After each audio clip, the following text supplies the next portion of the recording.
Good evening, folks. I don't know if you guys can hear me. I'm struggling with some technical stuff. We hear you just fine, sir. Asatru should be right back. He was here. Okay, excellent. Yeah, I had some audio issues and I wasn't trying to get on if I couldn't hear or be heard. Good evening, everyone, and welcome to another episode of Victory Never Sleeps. I am Svan Harrell, and we will be joined by Aesir the Matt Flavel here in a moment. But actually, Nick, can you just through the back channel there give me any of the event points that need to be brought up for the month of November? I hope everybody's doing well. I know that this time of year we're starting to shift over. Winter Finding Winter Nights is kind of eclipsed, and now we're moving into Njordshof, which is a modern Asatru holy tide and giving honor to the heroes that have died and done great things, and conquered great, adversarial situations in their lives oftentimes right before they pass. And giving honor to them, no matter what army or what nation they fought for, as long as they are folk. And you'll notice that a lot of folks are going to be burning ships with gifts to them for the year. And if you're connected to our social media, like on Twitter and things like that, you'll probably be seeing a lot of those pictures. And then we're gonna dial in for Yule, and I know we did a very lengthy Yule video a long while back, I should say, and we're going to be discussing the properties of Yule, how Yule has evolved, kind of what the Reconstructionists think Yule should be, and how our faith, which is a living faith, and not a reenactment faith, has evolved and taken elements to create what is the Asatru Yule. So it's a great time of year. I'm super excited, and I can't wait to hear your guys' questions and field them and get a chance to talk and tell everybody about where Asatru is and where it's going.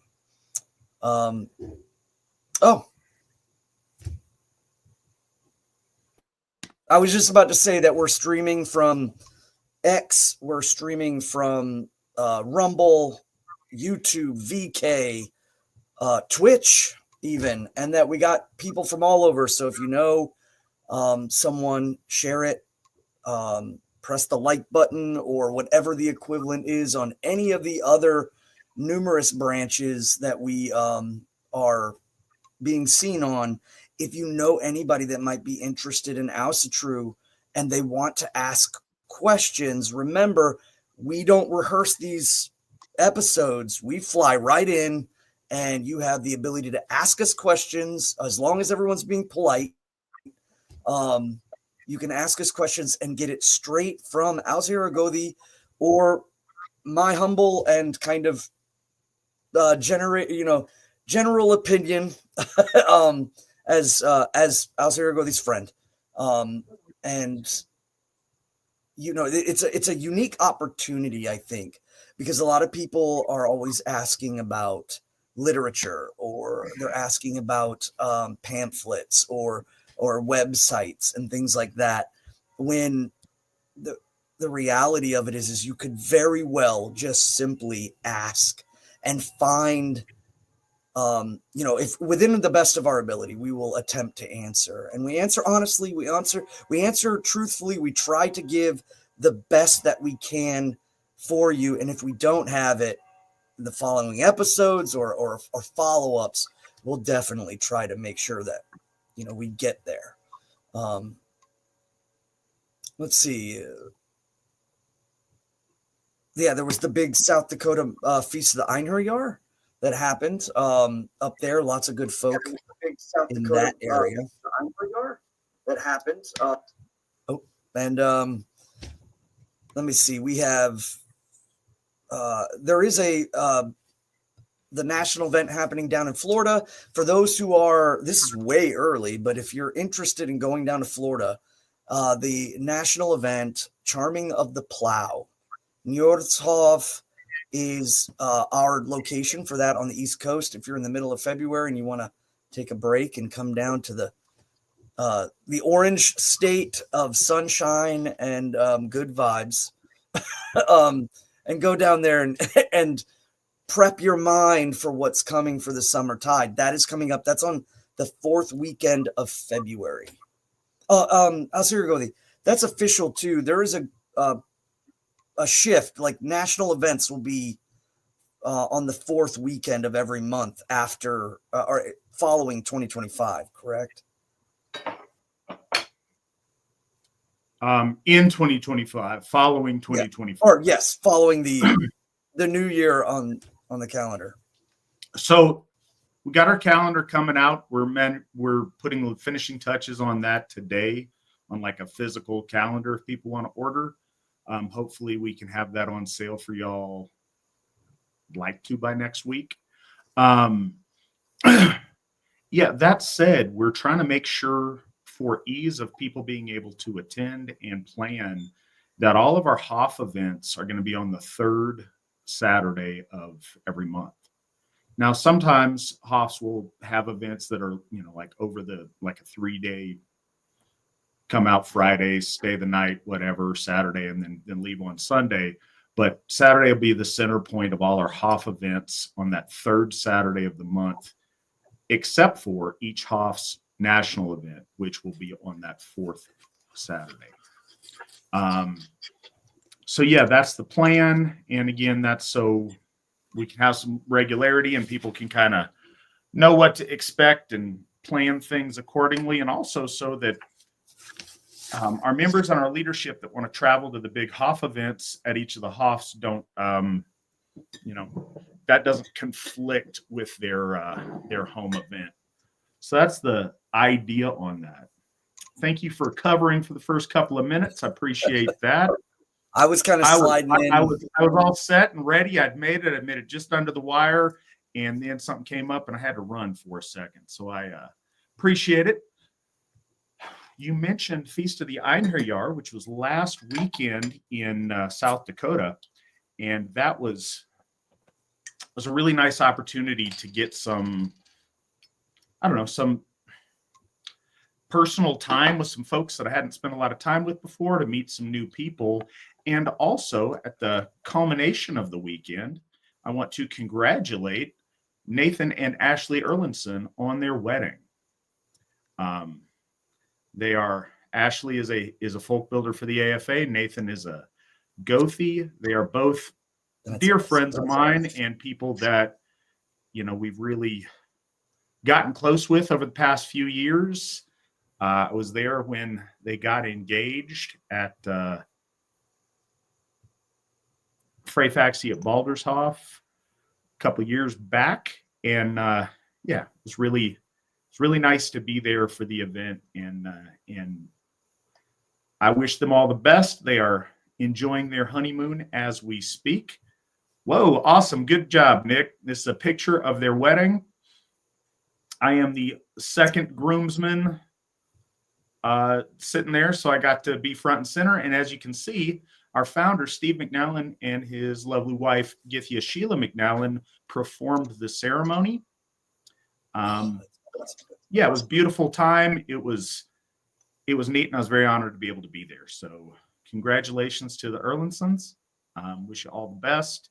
I'm excited about working with you here when you get back from your festivities.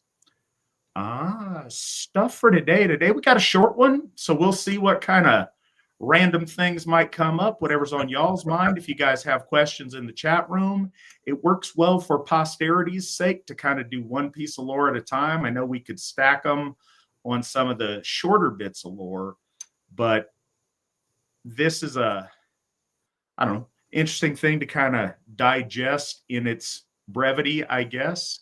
And then, like I said, touch on anything we might need to in the chat room. I would like to take a moment to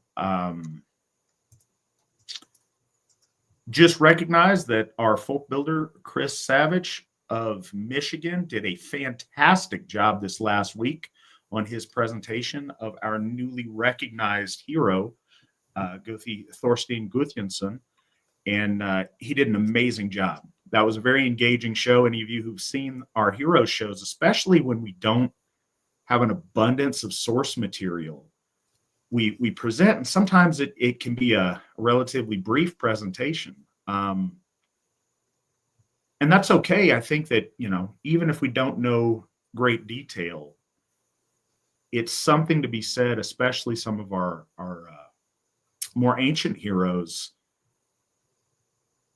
that their name has come down to us at all centuries later is very meaningful. And the fact that of the, very few things we do know about them, an act of devotion to our gods being one of those things, I think is also really important. And it's important we honor it.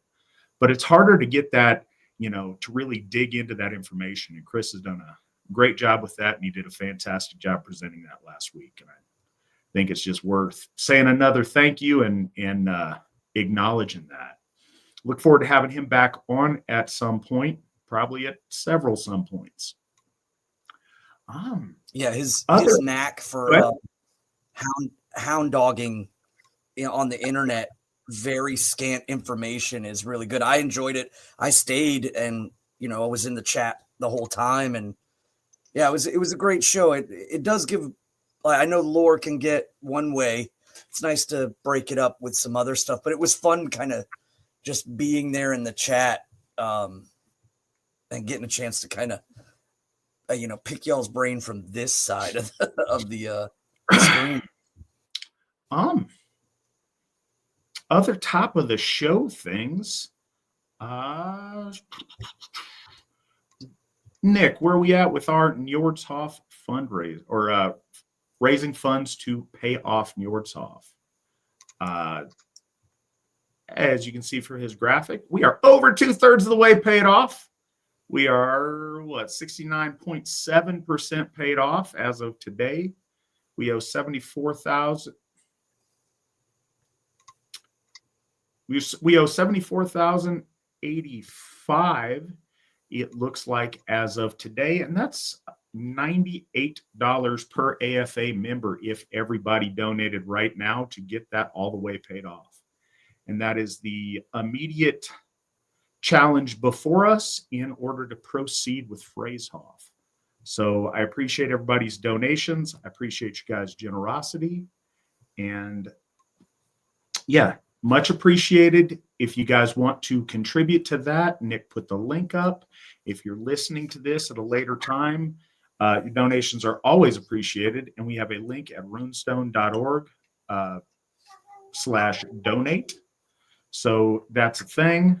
And I want to thank you guys for that. I think that's kind of what we got. So that said,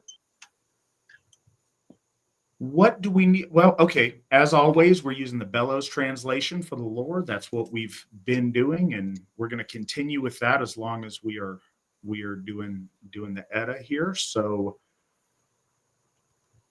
feel free to go there. Nick's got the link up. If you have any other translation, that's fine. We encourage you to use it. Maybe you will glean something slightly different, or there'll be a different lens to view the lore through with those different translations. So that might be something to do. Svan, what do folks need to know as we go into the Völuspá hin skamma? So this is often referred to as the Little Völuspá, and this is a really unique one because it was in the middle of the last poem that we covered, Hyndluljóð, or the Lay of Hyndla. And that causes a lot of confusion. Most people don't know why. They don't assume, based off of the writing style, that these were the same poets that constructed the poem. However, remember that we have our stories, and then our stories are converted into disciplined poems. So the stories are spoken of, and to that, I lament at how many were lost.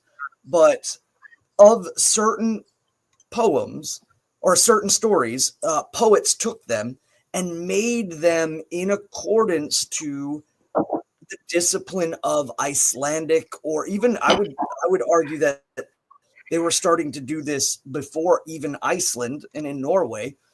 The kind of proto rules and disciplines of how to construct a poem, what exactly it meant, whether you were doing like fornidislag style, which is an older style, or whether they started doing some of the newer styles that involved rhyming at the end. Those of you who don't know, Svan is going to present the Völuspá hin skamma in Hremer. No. He's going to sing it to us. Yeah. You know what? In the future, I would love to do that. Maybe one day. Yeah, I mean, in the future, yeah, and certainly before my death, I would love to kind of also go down to be recorded as perhaps doing some more obscure pieces in a Rimmer style. Yeah, so like if you read poetry, most of the Germanic poetry was alliterative. Its intention was not to rhyme or to be sing-songy. The alliteration was at first about the poet. It was a way for the poet to memorize vast amounts of information. What ended up happening, though, is like anything, there's always kind of niche fans. And then the fans start picking up on the nuances of the poetry. So the people in the halls started to hear and understand the alliteration and understand the sing-songiness, and they enjoyed it. And then it got more and more complex. Generally, it did not rhyme like how we perhaps think of rhyming in a modern sense. However, if anybody's familiar with Egil Skallagrimsson, the famous poet from Iceland, he actually does that to in his poem to I can't remember how that Erikur or Axa. It's Erikur, Eric the Blood Axe. He is captured. He constructs a poem in kind of reverence to him, and he does alliterative and rhyming, and that's kind of a sign that there was a Gaelic, Scottish, Irish admixture coming into the Germanic alliterative poetry. And it's the one of the big starkest examples that you can see, where he starts to add ending words that rhyme as they go through to create tempo. It's really, really cool. But back to the poem. So a lot of folks don't know if this is a fragment of a larger story. They don't know why it was placed in the middle of Hyndluljóð, the Lay of Hyndluljóð. There's a lot of speculation. And the other thing to remember is you have the storytellers, you have the poets, and then you have the copyists or copiers that wrote these things down. And under the overall kind of umbrella of like a Snorri and Sæmundur. So they didn't do this in their entirety. They had help. And in that, there was, I think, a lot of mistakes that were made. I think there was a lot of misconnected wires from other stories, because they were focusing simply on the ones that they had and weren't going back to reference the ones that were written or copied down. So you'll find a lot of this happening. And it goes all the way around with double naming of gods and Jotuns, and it causes a lot of confusion. And that's why I think that the Asatru Folk Assembly is of the wisest path to state, hey, This is not our Bible. This is a work of multiple peoples brought in together, but they are writing down the stories that were passed down from generation to generation, all the way back to Kvasir, the first storyteller that walked the earth. So we have these fragments, we have these pieces, and we can build so much on it. But to think that like Lord Odin came down word for word, this is, the unmitigated truth is folly. We know it's folly for other religions. And so why would we, follow the same path in that regards? So this, when generally people will separate this poem out of the Hyndla and they will call it the Little Völuspá. And Bellows speaks about how it has no value mythically, and it has no value grammatically or what have you. But that comment really shows that scholars are not always the best people to pull and get verification about religious texts or religious stories in which religions are built around. That these stories are kind of the lifeblood or the veins that flow through. They're not the muscle, they're not the bone, but they have all the vitality and the spirit in them. So when you find these scholars, they write their ideas down. They'll even often derail whole things to focus on a singular thing, a tiny little minute detail, instead of kind of, again, coming from the looking at it as a part of the whole. They end up scholarly looking at this and thinking that it's the entirety of everything, and that the religion must be built around this. So you'll see that here when he says there's no value. There's quite a lot of value in this poem, even though it is very short. So we will be able to cover it pretty quickly and field questions, but I think it's worth, I'm glad that we're going over it. So something to kind of, before we get into it, G.W. Farnsworth, as always, thank you so much. Bought us 5 coffees. It's a $25 donation. If you want to buy us coffees or donate those kind of fun ways, we've got instructions in the description of this video. But yeah, we appreciate it a lot. Also, Man on the Mountain bought us 8 coffees. That's a $40 donation. Thank you so much. Very much appreciated. Also, a couple of things over in the chat room. I appreciate Daniel Kano says he's excited to watch this because you guys put out some good stuff. I'm glad you enjoy them. I hope we keep putting out stuff that you guys can learn from, be entertained by, and can provide some value for you. Had another comment over there. What do we got? Sorry, I'm looking over in the chat room while I'm doing this. Heathen Man says he appreciates it. As always, looking forward to these two sharing their wisdom and insights on the lore. But really, thanks for these shows. They're invaluable. Again, it means a lot that you guys enjoy this. I look forward to doing this every week. This has been a absolute pleasure to do, and I'm excited about continuing to do so. And I'm glad that you guys are enjoying it. I hope we can keep that standard up. And also, Christian Penner over on the side, notice the horn from which I am quaffing my my beers from. This is one that he made. Christian by nomenclature, not by creed. He does amazing artwork. This is also Thor. I should mention at Feast of the Einherjar, he so often for our events, Stian makes these horns for our auctions, and he did one for one of our recently honored heroes, King Völuspá of Sweden, and it is absolutely amazing. it was stellar. It was his best work to date.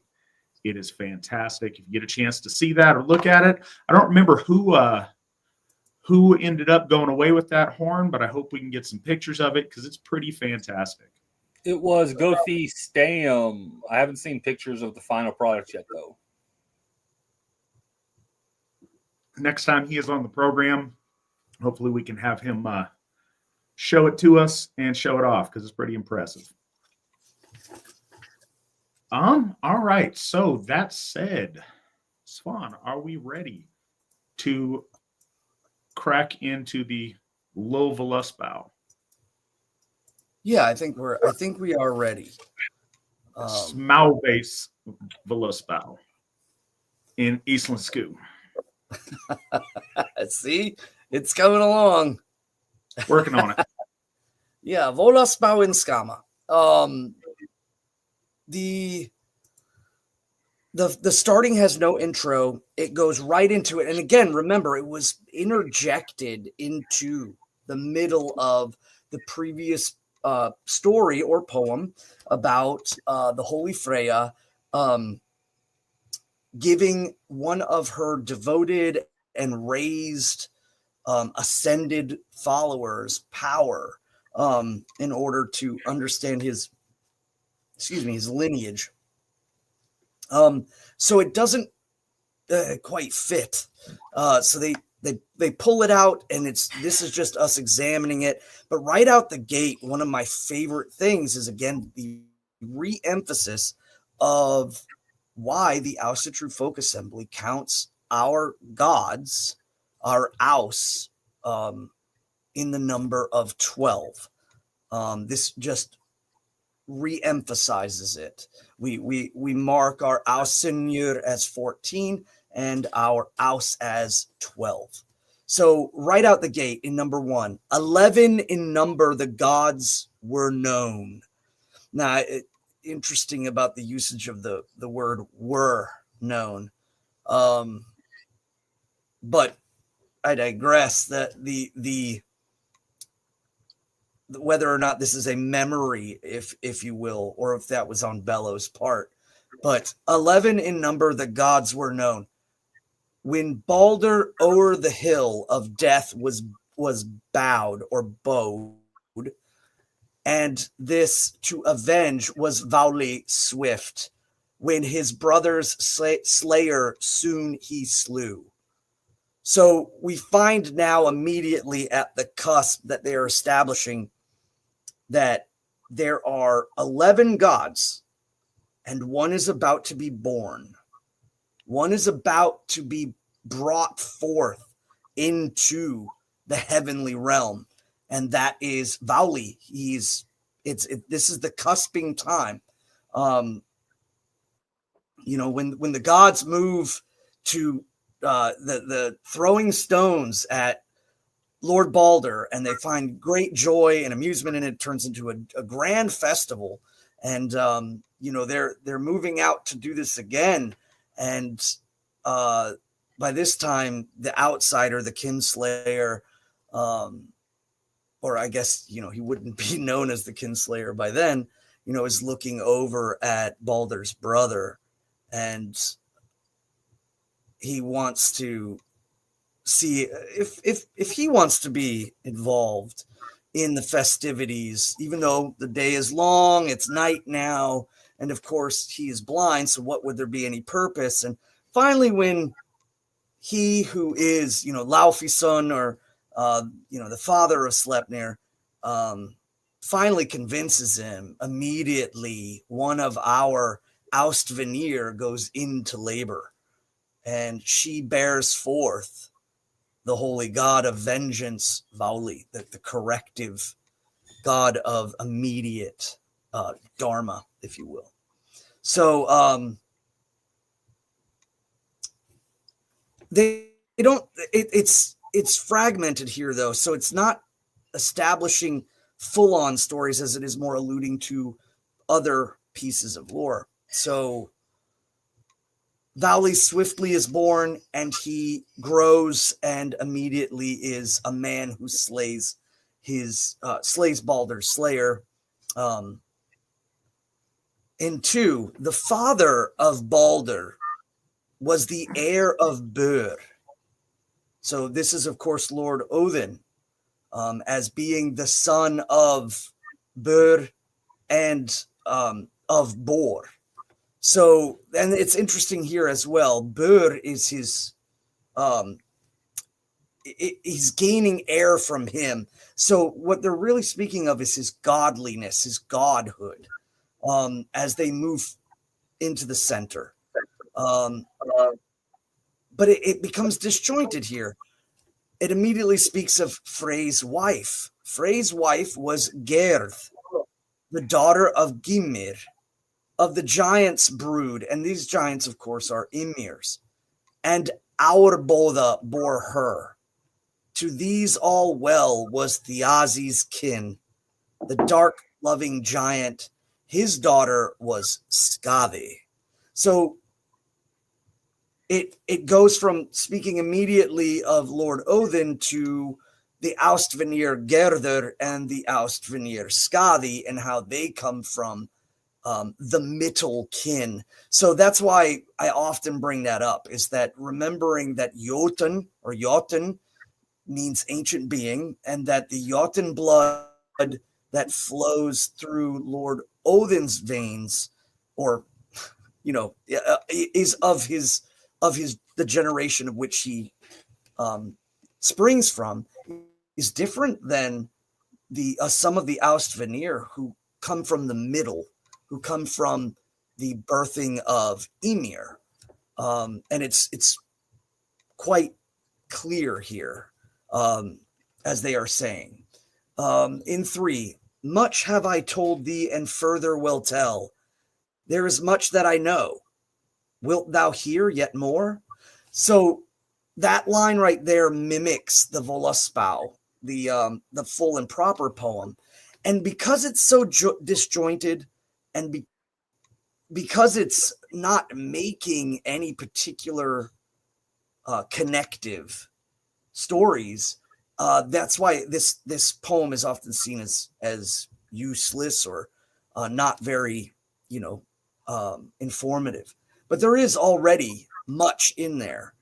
And this part just simply mimics like the Völuspá proper poem. So this is why it's called the Little Völuspá. Now here's an interesting point in number 4.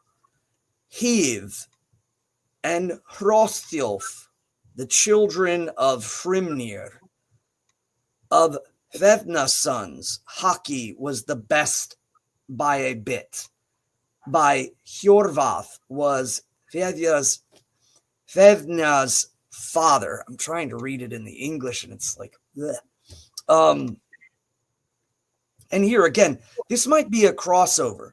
One thing that's known is that Gulve, or the gold lusting that comes from the Vanir, when she leaves, she is, she says her name is Heath, which is generally translated to a witch, but has more connections to the word that means like a burning coal or a bright light. And there's no mention of her being born of the Jotuns, but she comes from the Vanir. And so is there some cross naming here, or is there Jotuns that share the same name? Because again, they bring up Hrothulf or horse thief, and these are children of Hrimnir. And it seems like they're alluding to stories that, we don't have any connection with. So it kind of falls flat, and it causes a little bit more confusion, or at least I think avenues of research. In 5, the sybils. Now the sybils are the Volva or the Volur, the Cirrus, but the sybils arose from Vidolf's race. Now, Vidolf means forest wolf or possibly hunter of the wolf, like a Vid or Vader Olf.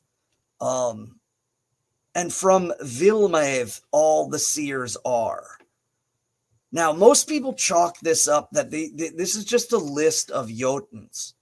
But again, with how fragmented the poem is, it's not safe to say that it suddenly just locks in and starts popping out Jotuns. And then that makes it convenient to say, well, then all magic, like Seeress magic, Seidr magic, and all of this is strictly from the evil side of things, because it's clearly mentioned elsewhere. But again, it is, it's safe to say, especially when it comes from the ultimate, I guess, coalescence of what they're trying to paint, is that this brood in particular, even though they come and they are Jotun in their multiplicity or wherever they may come from, it's not the only, form of magic or source of magic that you may experience. But the sybils arose from Vidolf's race, and from Vilemeth all the seers are, and the workers of charms are Svart Hoff, the Hovni's children, a black head, and they are from Ymir Sprang, the giants all.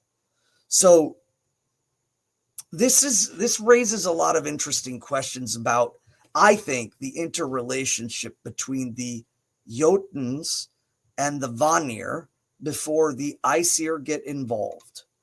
I've always kind of seen the triangle or the tripartite. I know I beat that drum a lot, but that repetition of 3 points. And there is a point in which the Vanir are referred to as the old gods. And I think that this is a reference to the fact that our folk interacted with the Vanir first, because the Vanir are of the middle. They're of this world or this plane of existence. And that the heavenly gods that were bore up after the great flooding of Ymir's blood, they come in later and start to interact. And that's when that war between the two comes about. But between that time, what is the relationship between the Vanir and the Jotuns? And I do believe that they were in conflict. We see that the Vanir are the spark of life, the natural law that's inescapable. And there's this constant flow, the rise of life and the pull of death. And the Jotuns aren't death. They are resistance and dissipation, the forces that break things down, pull things away. And so life is constantly fighting against the resistance and fighting against that resisting flow, that flow that comes in and tries to break down life. And life is constantly trying to cycle its way around it. So that interplay here, I think what they're mentioning in these stanzas is perhaps even before the Aesir get truly involved in the middle, after the slaying of Ymir. I know in the story it's like the slaying of Ymir happens and then this happens and this happens, but that's the way poems need to work. They have to have they just have set order. There's no concept of a kind of a resolution or a settling down or what have you. So we have this, the gods come down, they slay Ymir. There's this great purging of things, and the Jotun are set up in their place. The Vanir are set up in their place. The souls of things have to move around. We have Buri Bor and Bestla and their soul ascendant, and Ymir's soul descends and becomes Nidogr, and all of these things get into place. And then the three come down and they mess around and create the folk. They shape. And generally in the stories, I always kind of paint Odin, Vili, and Ve as younger. They're kind of having fun and doing this in the youth of their godliness. and they're trying things out. And when they create these beings and then let them free, it's the Vanir who take notice. It's the Vanir who suddenly realize, wait a minute, all of the flow of animal life that we've been keeping stewardship of, suddenly there is this new and designed differently being. And that, I think, is the spark of the war. And so before this, the battle between life and death, the cyclic nature of it, and resistance and dissipation of the Yotnar, I think was well underway. The Aesir end up more or less knowing the big picture, but the battle, the battleground was the middle world, and the Vanir and the Jotun had already been interchanging with each other. So when we move to the, let me see here, in 6, much have I told thee, and further will tell. There is much that I know. Wilt thou hear yet more? So again, another repetition or anchor line. And then 7, one there was born in bygone days, of the race of the gods, and great was his might. 9 giant women at the world's edge once bore the man, so mighty in arms. So we'll go a little bit more, but I hopefully people already know. So Gjolp, the crying one, or the one that bellows out.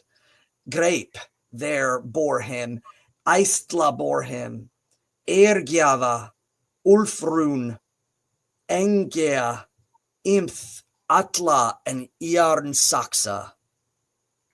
So remember, we have the Yotnar and the Vanir in the middle. And we already see an interplay there. There's a name, Jarnsaxa, at the end there, Jarn Saxa. That's pronounced Iarn, which is iron knife.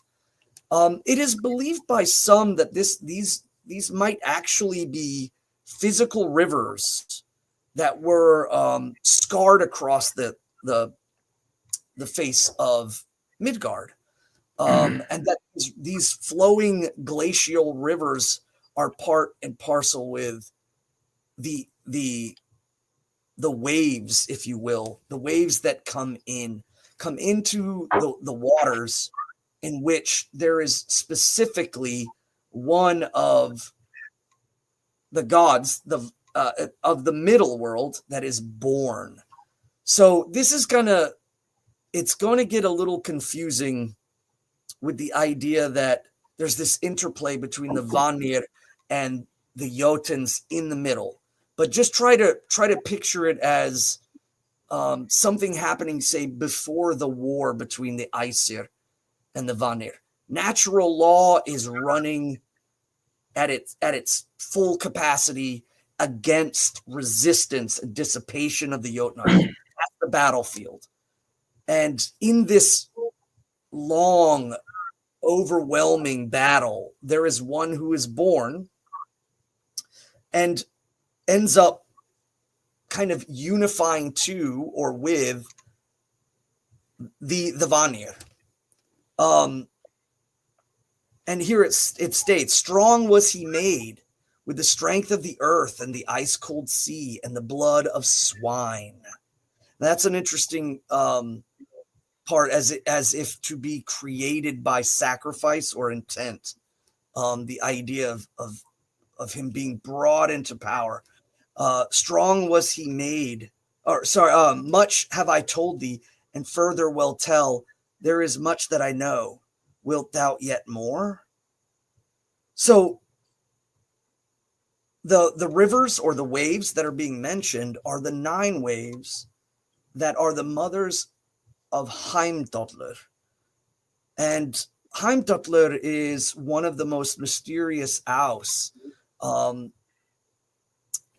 coming from the middle realm, coming from the great tumultuous battle between the Vanir and the Jotun, we find these powers being mixed and interlaid in the middle world.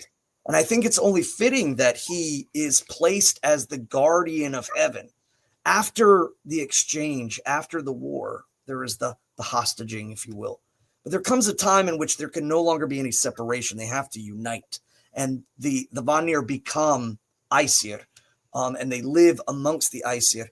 And there's no greater sense of trust than for one group to place the vigilance of the entirety of the tribe into the hands of one that you are making truce with. And it goes again to mention that the Vanir are made of the middle. So I always talk about how the gods are moving up and down or left and right or all the way down into the shades of death. The middle is where the Vanir come from. And they are different than the Jotun, even though they are in the same space. And Midgard is their battleground. And so I when I see this and read it, I always kind of try to like linking it back to this is before the war between the Aesir and the Vanir, the mystery of Heimdallr. And again, once the Aesir do get involved, there is this moment when the folk go out. And I have no doubt that being connected to the powers of the middle, they were either they contacted or were contacted by the Vanir. And there was relationships already built there because the Vanir are called the older gods of men. And it wasn't until later that the Aesir took their full place amongst men, amongst the folk, because the spirit, our spirit, evolved. And I've also find it interesting. Heimdallr goes up into heaven and then comes down and gives the unity of the Vanir and the Aesir to the folk. And that's what brings about the true expansion of the folk in Rigstula. So again, in number 10, there's an anchor line. Much have I told thee, and further will tell. There is much that I know. Wilt thou hear yet more? And then it immediately jumps again. The wolf did Loki with anger boða win, and Sleipnir bore he to Svaðilfari. The worst of marvels seemed the one that sprang from the brother of Baelist then. So here we're speaking again of the coming of Loki and his brood, or in truth too, these are initiation or initiatory factors that start to create more and more weird. And or orlog. The orlog begins to go forth in like a catalyst form. It starts off with Sleipnir, the slipping one, that is ultimately given to Lord Odin in heaven. And it's kind of interesting, like when people say, like, do you believe that like Lord Odin is riding a horse? Actually, I don't. I do believe that being born of that was taken into Lord Odin, and this gives him an ability to be more dynamic and to reach places that the gods often do not go. Again, the reason why Sleipnir is brought into play when Hermod goes down into the underworld, and why the gods do not go into the underworld very willy-nilly. It takes something that is born between rationale. The Loki is a gray zone. He's a bending of the rules, and those rules applied is then synthesized into Lord Odin to allow him to become more dynamic and to move through. He's literally riding the gray lines of existence, and it seems beneficial there. But then, of course, Angrboda and Loki create the elemental chaotic forces. First, there is Hel, and she is the most benign, and she is placed in the lower realm in guidance over the ancestors, in guidance over the processes of death. And in the middle, there is containment. And here he's referred to as the worst, which I that is interesting to me, because I always kind of view Fenris as the worst. But perhaps the containment of the middle world in Jormungandr, the world serpent, is denoting some sense of perhaps loss, maybe loss from the Jotun's perspective, or perhaps there is a sense that everything is stilled once Jormungandr is introduced, or perhaps it's an age of turmoil in the oceans and in the middle world, and it isn't till later, until Lord Thor brings him under order, that this is a terrible time in the middle world where the ocean is writhing under the chaotic soul of Jormungandr. But of course, in heaven itself, the tiny little wolf pup is taken. So, I've always taken the worst to be Fenris is brought into heaven. And that's kind of the scale. And again, it's really important to remember in our stories the movements of the gods, the movements of these the souls of these beings. So I've been kind of quiet on this because I kind of want to get to the end before I go super deep into some of these things. This is a tiny poem fragment, but it's meaty. It's got a lot of really powerful imagery, but it also speaks to really important concepts and things that we need to know about our lore, about our gods, and about Asatru. Something to remember, and it's part of the overarching theme: victory never sleeps.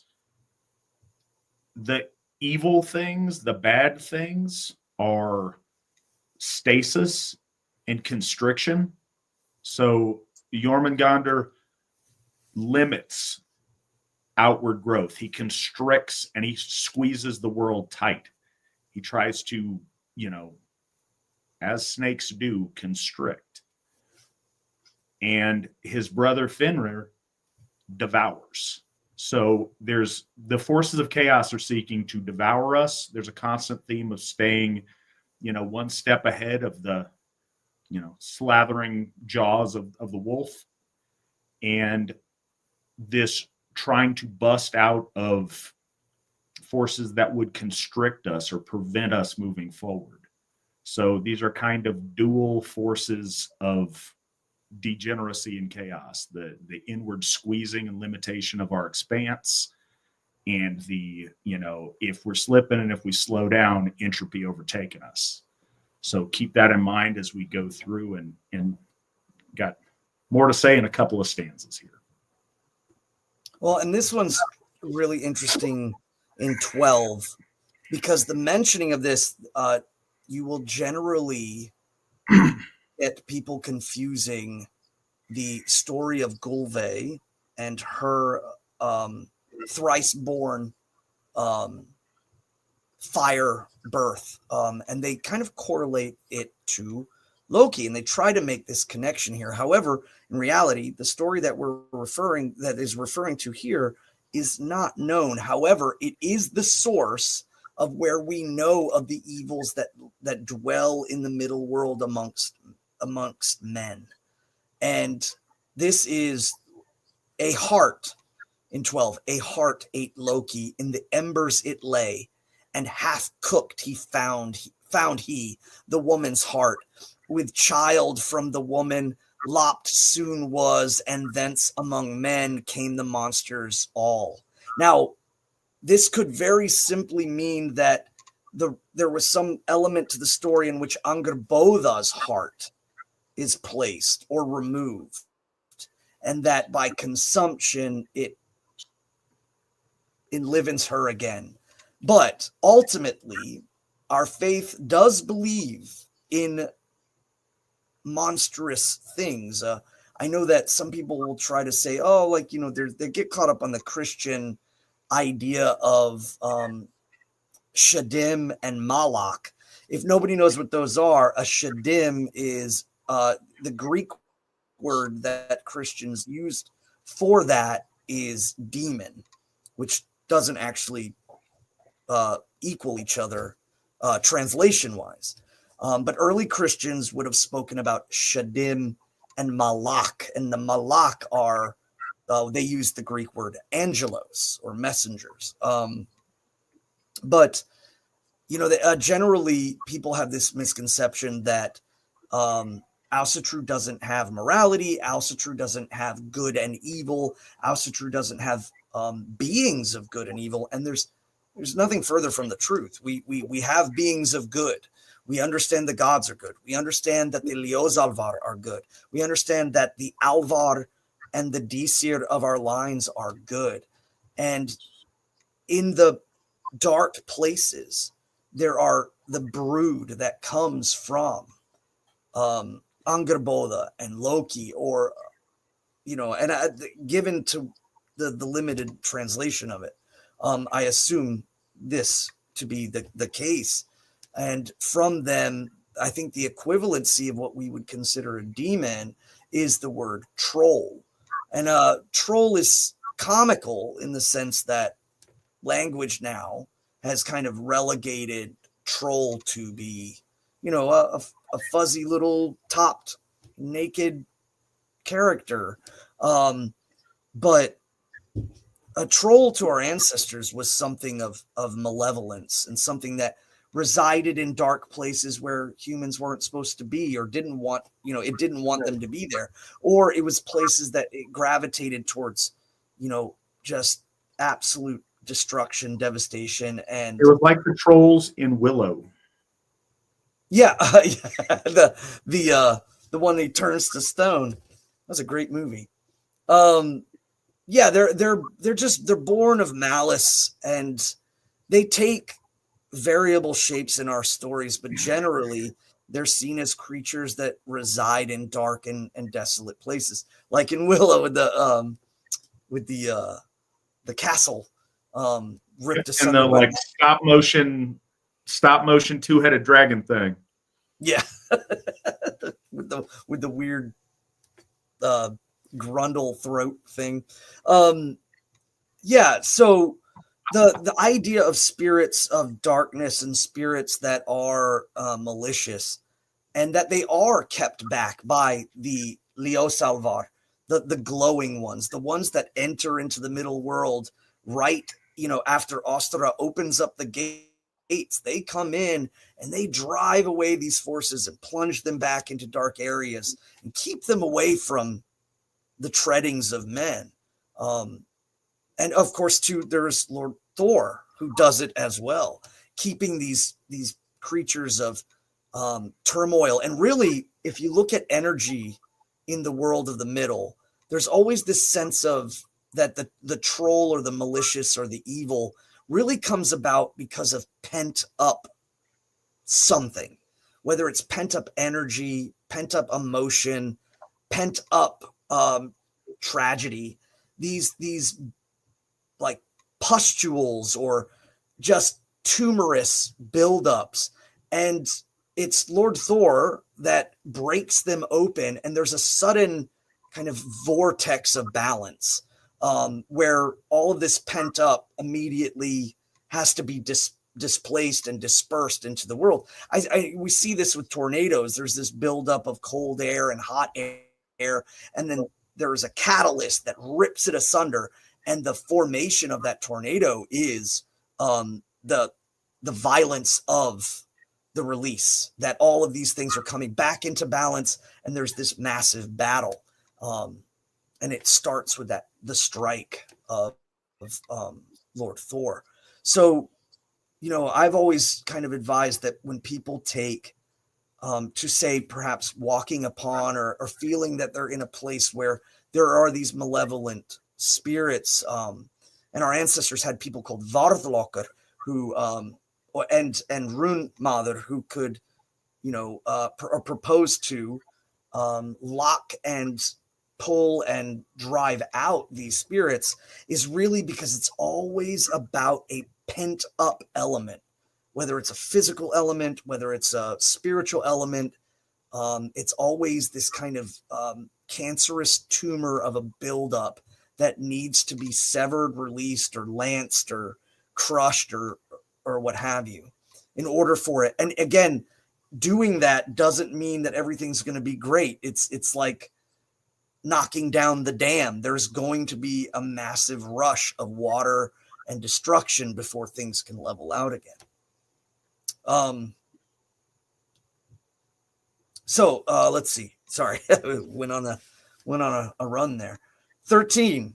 The sea, storm driven, seeks heaven itself.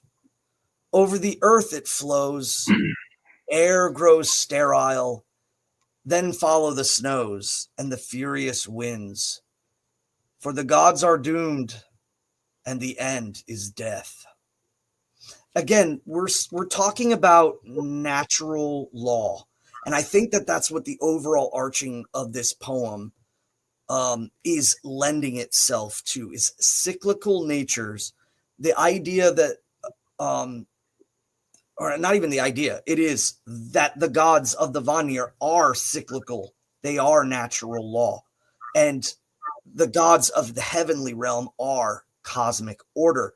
And this poem really is kind of focusing on, say, cyclic and orlog events and indications that show these cycles. The sea, the storm-driven, seeks the heavens itself, the meeting of the horizon between the water and the sky, and it flows over the earth. But then the air grows still, and the snows come, and this could, of course, be referencing the Fimbul winter, the Fimbul winter, the terrible winter, and then the furious winds, and then Ragnarok. So all of these cycles are brought into play. And 14, one there was born the best of all, and strong was he made with the strength of the earth. So, yep, I was just speaking about Lord Thor.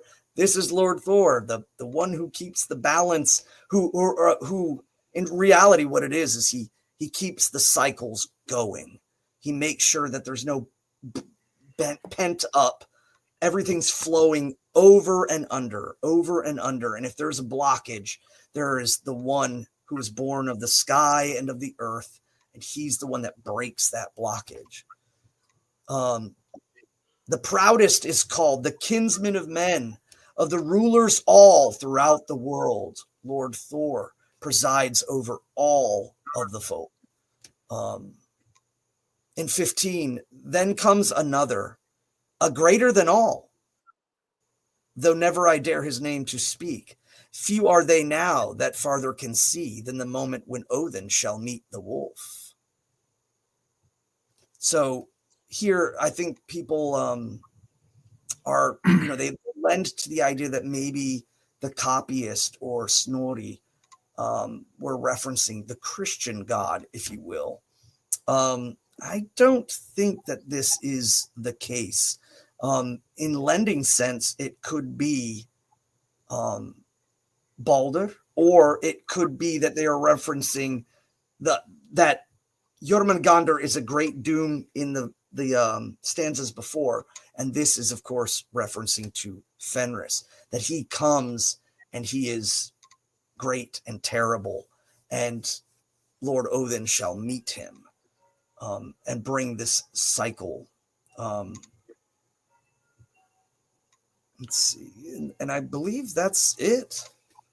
It suddenly comes to the end at the end with Ragnarok and the death of Lord Odin. And again, I think. Oh, sorry. No, go ahead. I was going to say. Please. Oh no, just about that last stanza, the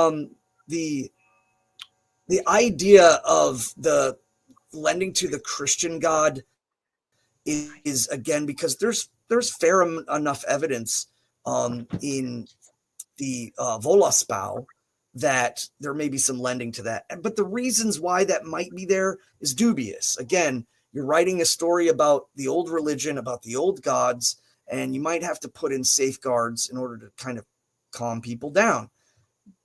But the ambiguity of that last stanza, I think does not that's lend. way too easy. And I Right. want to reiterate, if you are writing, or if you are examining our lore, commentating on it, studying it as an obscure stories by primitive peoples on how they rationalize their ooga booga existence, you come to really different conclusions than if you take as your point of starting that this is a sincere faith that modern human beings with the same size brains as yours and mine placed their faith and their loyalty in. If you start with the assumption that our gods are real and that our people believed in them, then it challenges you to look at the lore in a very different way and to apply your logic in a very different way. It's very easy with the hindsight of the last 1,000 years to take things that you don't know a clear answer to, that you find a pattern that fits with Christianity, and just everything in the lore that you don't understand, no, that's just Christian stuff that got put in there. If the point was to kiss up to the church at the time, then rather than be ambiguous, they would just talk about the glory of Christ at the end. And then that would be awesome. It would preserve our lore, and it would make the priests super happy talking about, something explicitly biblical. That's a very easy thing to do with little consequence. And I think there's a reason that that's not done if that's, if that's what the situation was. It would be super easy. If you're trying to avoid scrutiny from the church, just say Jesus and then you're good. But they didn't. So I think it challenges us to look a little bit deeper and to give thought to this. There's a couple of passages like that presage this new golden age after Ragnarok, with the coming of this kind of a situation. And we see that a couple of places. But in this, before I do that, Paul in South Carolina donated $100 to the general fund. Thank you so much, Paul. We appreciate it greatly. That's awesome. I do have a quick remark on this, though. We have to remember that so much of what we just immediately think of as Christianity is really just our European faith with a Christian veneer. Most of what actual Christianity, when you read the book, is, it's not the light and spark and happiness that we think of with this new coming age.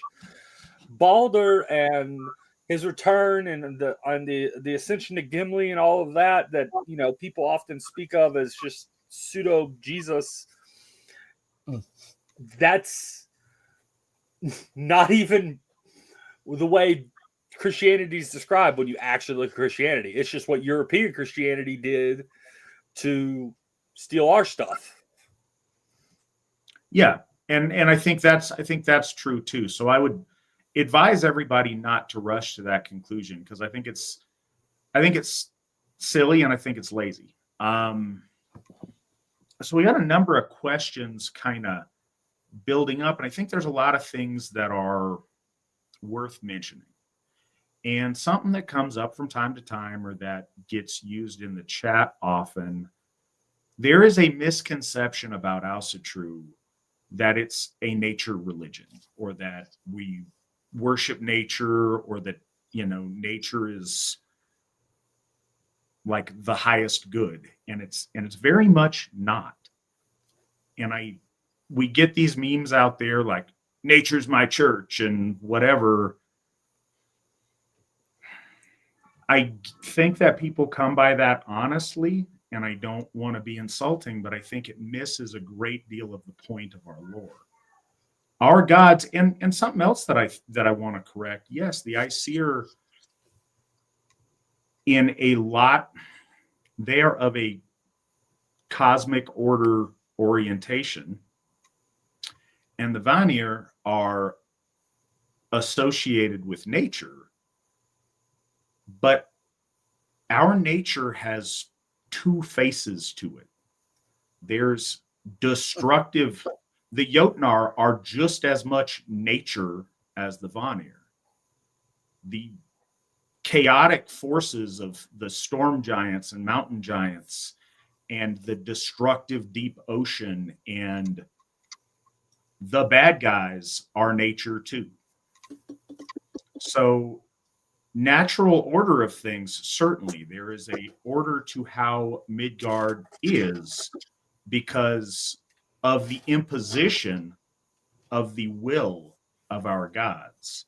And I don't think we emphasize enough, yes, the Aesir are gods of cosmic order, but that is a willful order.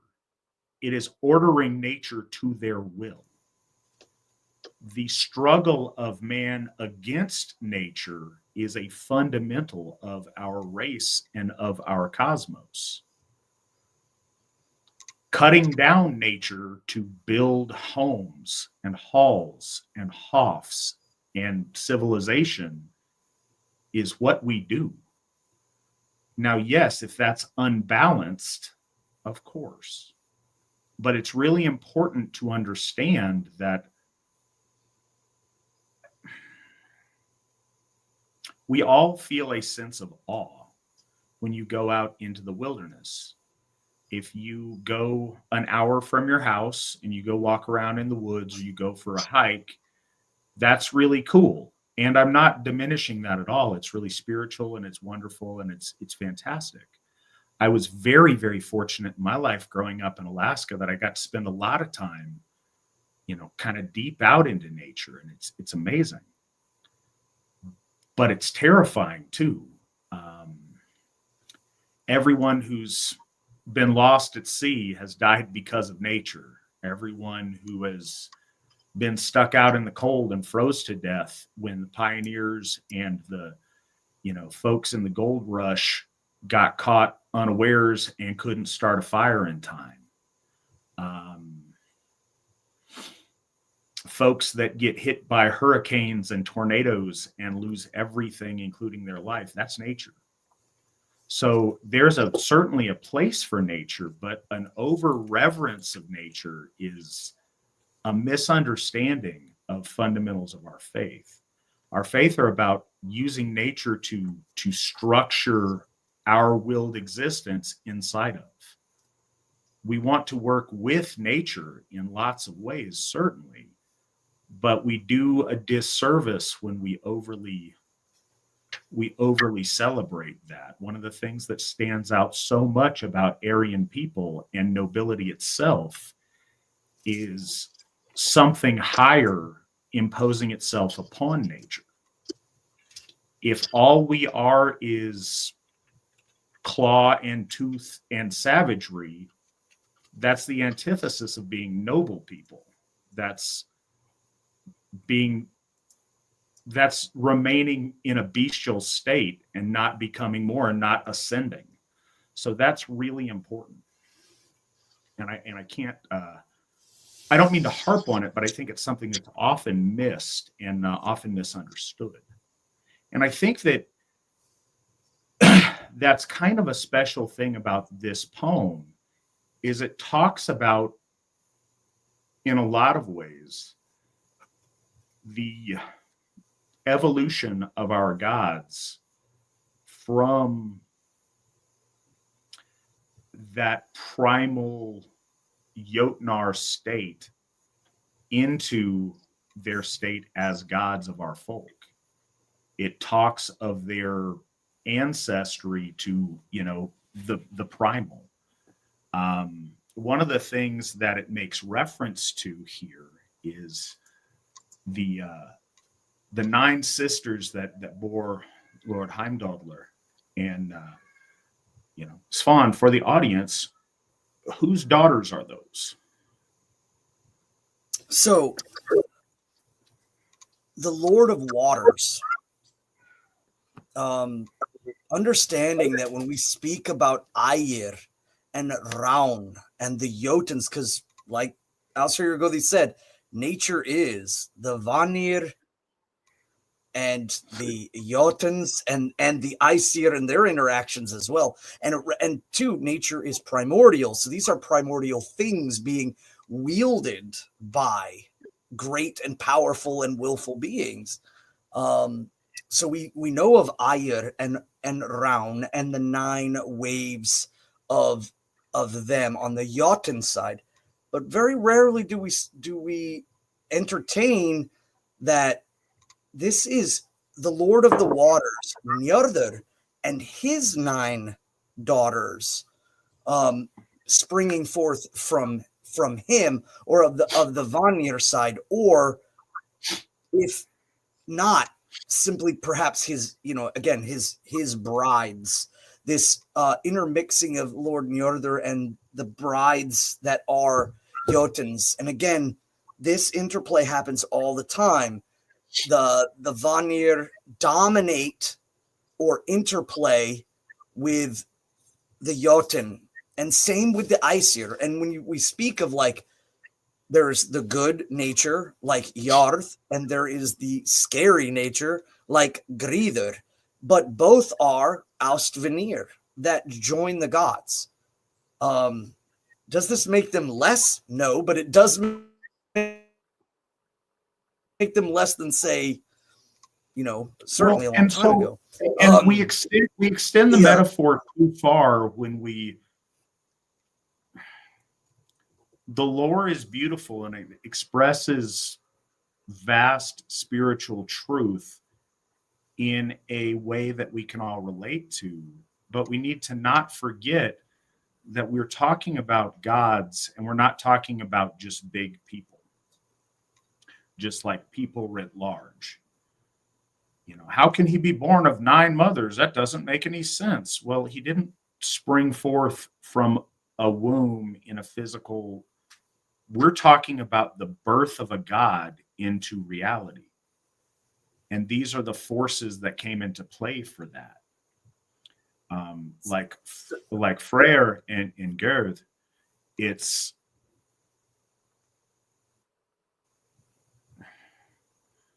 a god of will has to dominate an unyielding natural force to produce the beneficial nature and the harmony that comes from that.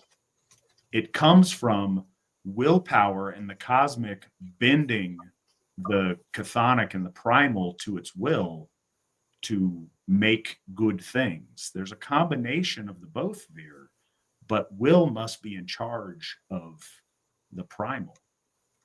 And we see that with the Aesir. That's one of their key characteristics, and one of the things that makes the Allfather such a unique and special expression of that in our lore and in the history of our race.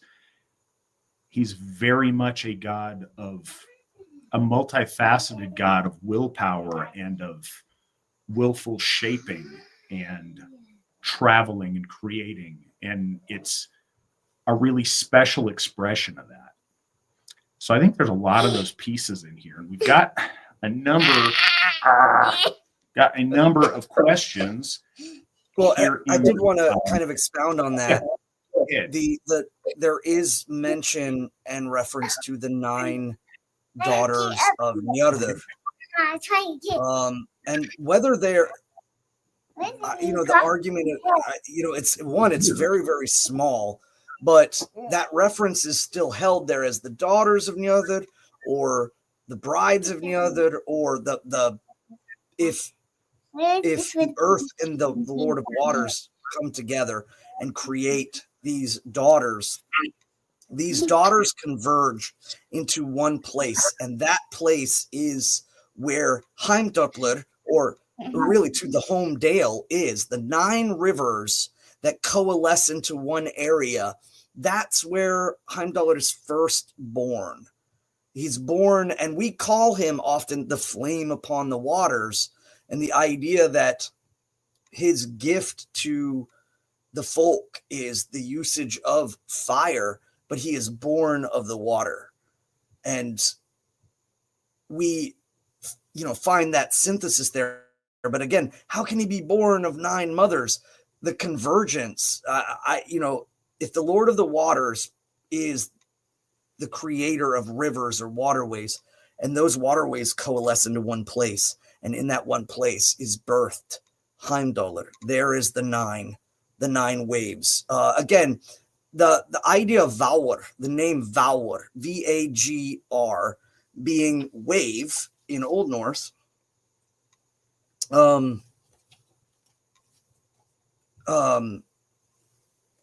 is not necessarily always just to mean a singular wave, but a place in which rivers flow. This we know in the names of the Alliterative, or the 11 primordial rivers that flow in the underworld, or not even the underworld, it's the primordial world in which all things kind of spring from. It's the most base world. It's the most, primitive and kind of simplistic in its formation. The Vagr word doesn't simply mean a singular wave. And so I have always taken it that the daughters of Njordshof give forth and coalesce. So wherever, if there is a physical place of the home dale, I would look again for 9 rivers. Now, would that have a lot of, and I don't mean to go into it to kind of like say we're going to find Noah's ship. Never mind the Babylonians had a story about it or what have you. Certainly the earth has changed, but I believe our ancestors did speak of this place, the place in which 9 rivers coalesced into one area, and that place bore the home dale. It was the home dale, and that is the same place that Heimdall comes back to and finds the folk on the edge between the water and the land. So it's also interesting to know. So the names of these rivers do not have. There's one that has like connections. There's clearly so Yule and Gjolp in the naming here in stanza 8 have reference to the crying out or the yelping. It survives in the English language with the word yelp. So Gjolp, and it means to cry out, to give out a like a mournful or baleful cry. And I think this too references to our ancestors' view of like when we say a babbling brook. And if the waves are really high and particularly sloppy or clappy or choppy, they have this kind of like that they're crying out. So I think that poetically it was about the idea of cresting waves that were loud enough to create these kind of sounds. But you see, like the other one, like perfect Ulfrun, whether this is like the wolf rune, or she-wolf is oftentimes what it's translated to. And then the other one, Jarnsaxa, as a river.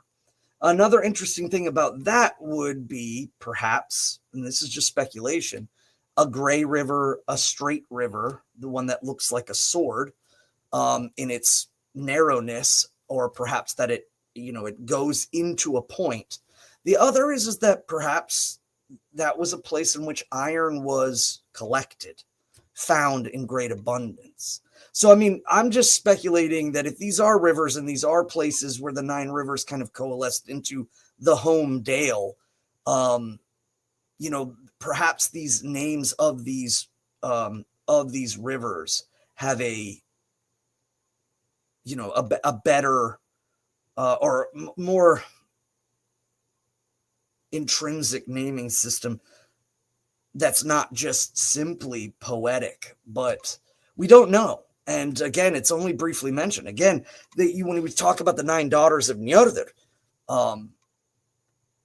it's only referenced once, and they're not the 9 daughters of Aesir.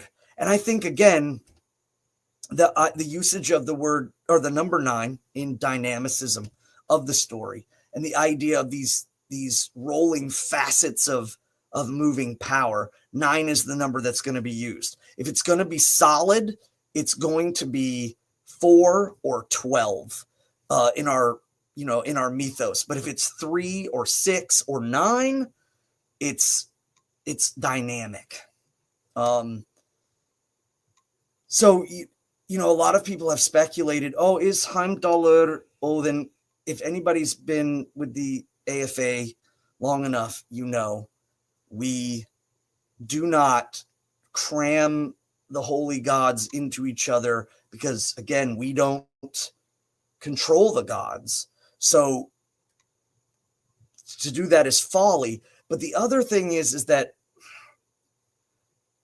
some folks try to figure out, like, if they're naming or patterning things, who is from where? Are they Aesir? Are they Vanir? All the gods are Aesir, but we definitely, especially from this poem, look that Lord Heimdall is from the middle, and he is born of the middle, and that would bring of him to be Vanir.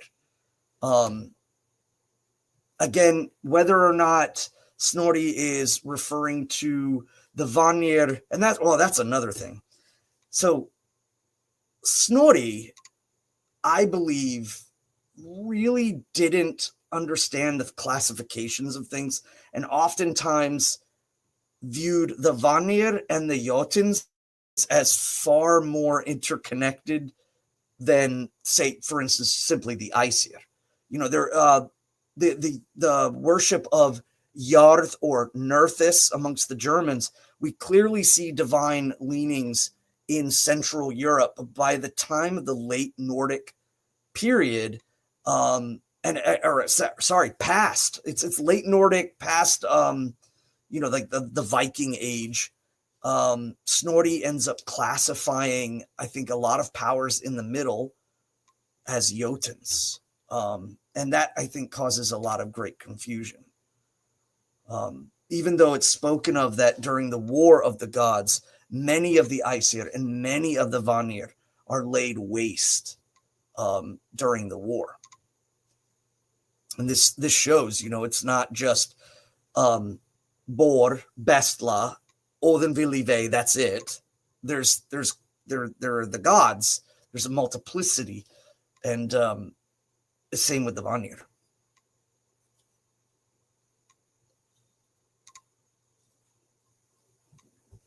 Sorry, I'm soapboxing on that one again. Oh, am I muted? I'm not muted. Nope, Matt is. Oh, Matt, you're muted. So I was wrestling with my daughter, and it was making a ruckus, so I muted myself, and then I did not unmute myself. That explains why I could not interject. So that being said, while you are on this, the first question is, Witan Svan, can you go more in depth on the heavenly wardens and their place in the hierarchy of gods and goddesses? Also, does Ostara, being the dawn goddess, fit that category? Yes, 100%. You were on the right. From our friend the Wolf Throne. Wolf Throne, nice. Yeah, I know he's got the great questions. Wolf Throne, you're on the right track. One of the things to understand is, I think when it comes to, say, stepping out and looking at Asatru from a third-party perspective, a lot of people will look at Ostara and say, they'll try to find a Nordic equivalent. And that is not right. The idea is simply true that we know that the Dawn Goddess has been with us since far back. And we know that the name Ostara, or East, or of the East, clearly survives in the Nordic language. But you'll see some people, I think more of the, like, the scholarly kids over there will say, oh, that's not the goddess of night. And instead, what we've done is said, no, Ostara is Ostara. And we noticed that, wow, there was 5 of the heavenly wardens, and now there is a 6th. It makes sense that there's kind of this rounding out of these numbers. We don't try to cram, we just simply organically evolve our faith, a synthesization of Central European to Nordic. So the Heimdallr, the heavenly wardens, the best way to look at this is that the primordial powers and all things that are aligned and kept in rotation are brought about by the wardens. The name denotes that they are keeping a corrective path. And the best way to look at this is there is the middle world, Dellingur, or Delling, and inside Delling's Hall, which in essence, if you want to think about it poetically, is Ymir's skull. Ymir's skull is Dellingur's Hall, and Dellingur gives rise to Deir, not. At the gate is Ostara, who opens the gate in spring and closes it in winter. And outside of Dellingur's Hall is Sol and Mauni. And I find that interesting for a couple of reasons from our mythos. One, we speak about Dellingur and day, or in essence, the light that is shown towards the earth is different than the light of the sun, the primordial spark of Muspelheim. So Dellingur's Hall is needed, and it is, it's like, how can they have, the light from the sun is different than, just light in general? It's because it is different. The light from the primordial spark of Muspelheim would burn everything as cinder. But it's because we have this protective layer that is the hall, and that the light that passes through it is different than the light that's simply, shining through the expanse of the Great Gap. Is, again, kind of these secrets that our ancestors spoke of in the stories had these truths to them. So on top of that, when we speak about Deir and Not, when we talk about Deir and Not as godly beings of the Heimdallr, what we're really talking about too is that the gap, which is dark, is not kind of shrouding. No, she's the rotation of the earth.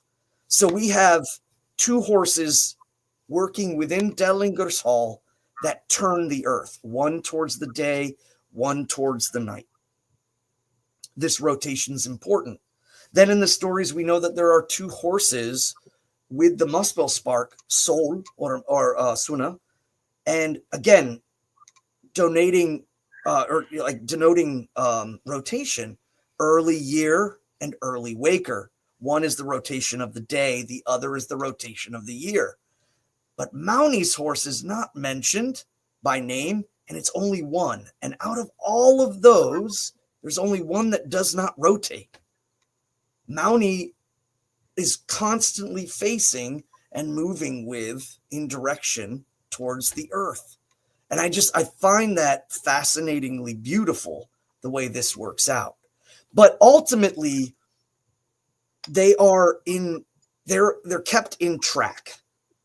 They're kept in place of presiding over a Muspel spark, providing over, a chunk of Niflheim, turning the earth and keeping everything balanced. So these gods in particular are honored, but I feel like they're more honored in calendary sense. There is a little bit that could be mentioned. Say some folks may pray to Ostara for the birth of a child. Some people may pray to Mauni in reference to good luck, especially middle or in the fullest of the moon. But very rarely is that done. Generally, it is, again, honoring their duty, what they are wardens of.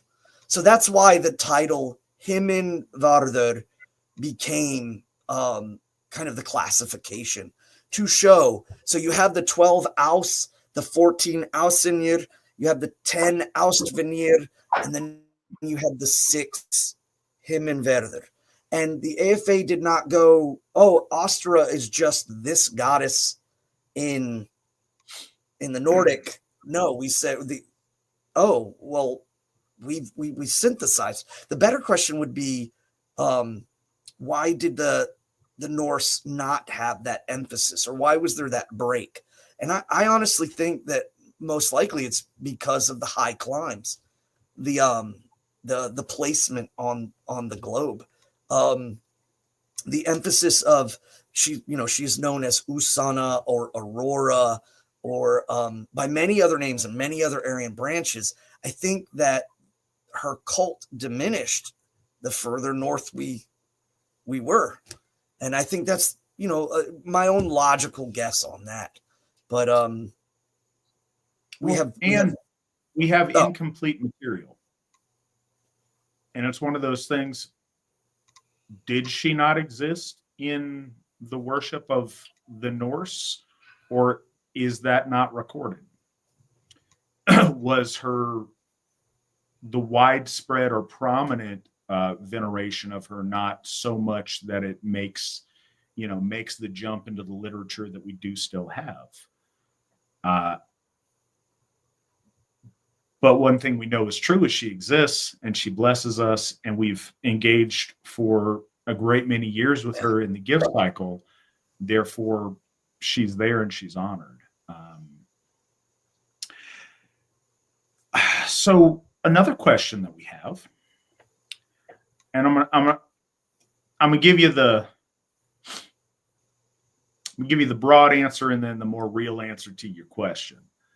Question: is Michigan on the radar for being a possible location of a future Hoff? Absolutely, because we're going to have Hoffs all across Midgard. No, not in the super near future. It's not.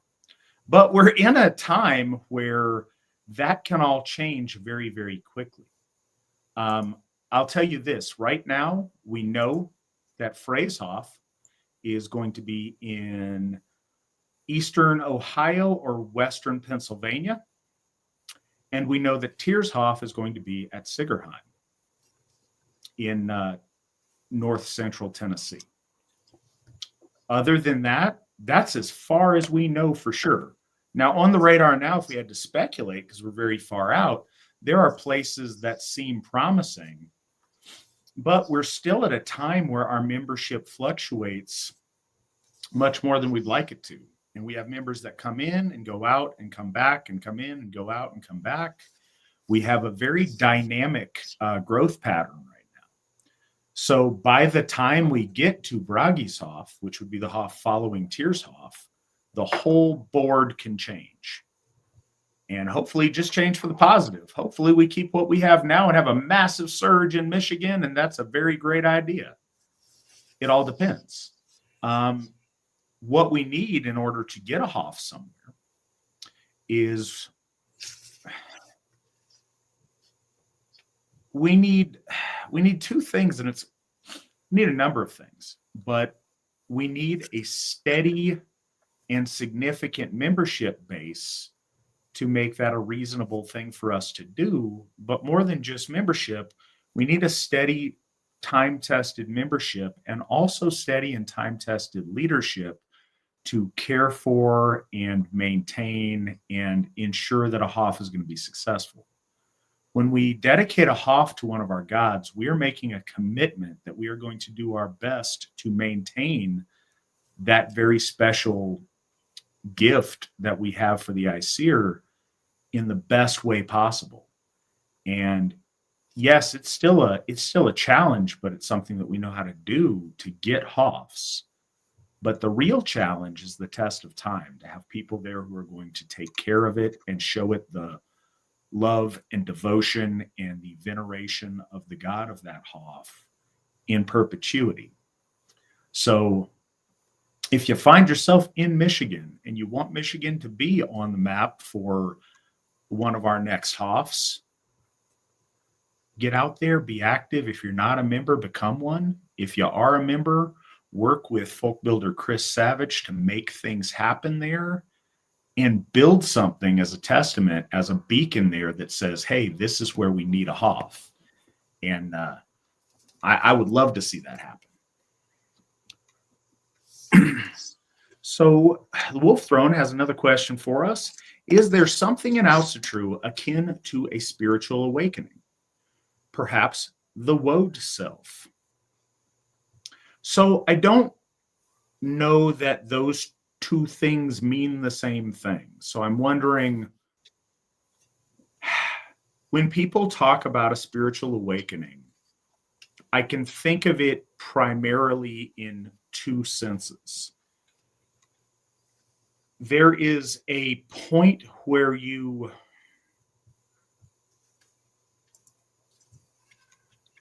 have the desire, the calling, the awakening within yourself of the need to come home to Asatru, our ancestral faith. And then there's also like the awakening of esoteric forces inside oneself. The, the summoning of the fire serpent, as it were. The awakening of your spiritual potential internally sounds closer to what realizing the woad self would mean in an Asatru context. But that's not what I would describe as the average Asatru or spiritual awakening. That awakening tends to come when and I don't think that there is a word for it outside of the, folksy but true tagline of it's about coming home. It's about roots, it's about connections, it's about coming home. It very much is. A lot of people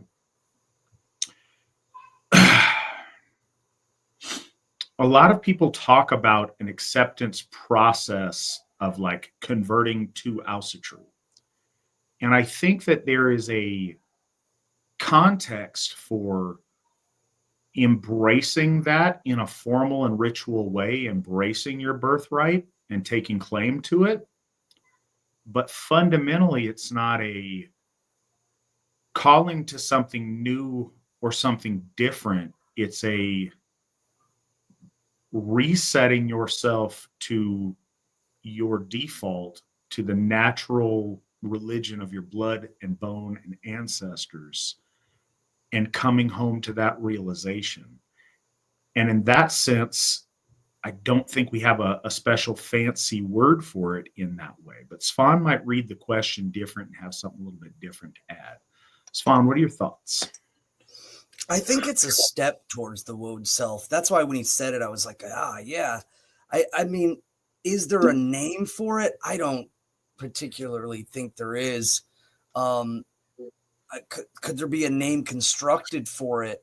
But it's that pathway towards the realization, and that awakening happens multiple times. It's if there is the awakening to the gods, and then you're living your life, and then you have an awakening to the connection of all things in the cosmos, or perhaps a divine experience that enlivens you. Again, when you're at a bloat and you suddenly feel and see and experience the Aesir, and then that is your new awakening. And then that awakening, integrates with your being, and then you have to continue on. I think all of these are really steps towards the woad self. But as far as like a name, no, I don't know. if there is. And again, what is the end result? The woad self that shows up. It's, I think too often when we experience the divine, people think that immediately all things are going to change, and that everything's going to just be wiped clean. And that's not the case. Instead, that moment integrates with you, and you carry that now into the future and all of your deeds and what you have to do. And so it becomes the stepping stones. What I'll say is this, as far as awakening, I don't think that we have a fun name for it, and maybe we should create one. But one thing that's very significant about that as a concept, once you know, you can't unknow. And it's one of those burdens that comes with knowledge and that comes with embracing the woad self, is that once you know something, you have the responsibility to act with that new knowledge that you have. And so I don't fault people who don't know about Asatru and who are Christian because their mom's Christian and their dad's Christian and their grandparents are Christian and they're raised in the church and they're doing the best they can with what they know. But once you know, then you're obliged to act honorably in an Aryan fashion with what you know, and accept truth, whether it's comfortable or whether it's not, whether it comes with, whether it comes at cost or not. So that's one of the things as far as spiritual maturity and a spiritual awakening, is once you have been spiritually awakened, you can't go back to sleep spiritually. You can pretend to, you can claim to, you can try to, but once you know, you can't unknow. And that's a burden that comes with it. And it's beautiful and amazing because you have that assurity of something that is very real. And I think those of us who have fully embraced Asatru know that to be true and celebrate it. But it does come at a cost. It comes with consequence. All good things do. So as I don't know how that really relates to your question, but it's an extra thing that I think needs to be said. So I'm gonna, because there's a thing going on in the chat room, and it is coupled with a question, and I'm going to answer the question out of order because I think it's timely to an ongoing thing. So everybody pause for a sec, because I think it's an honest question, and I don't think it's meant badly, and I think it probably expresses concerns that a lot of people come to Asatru with.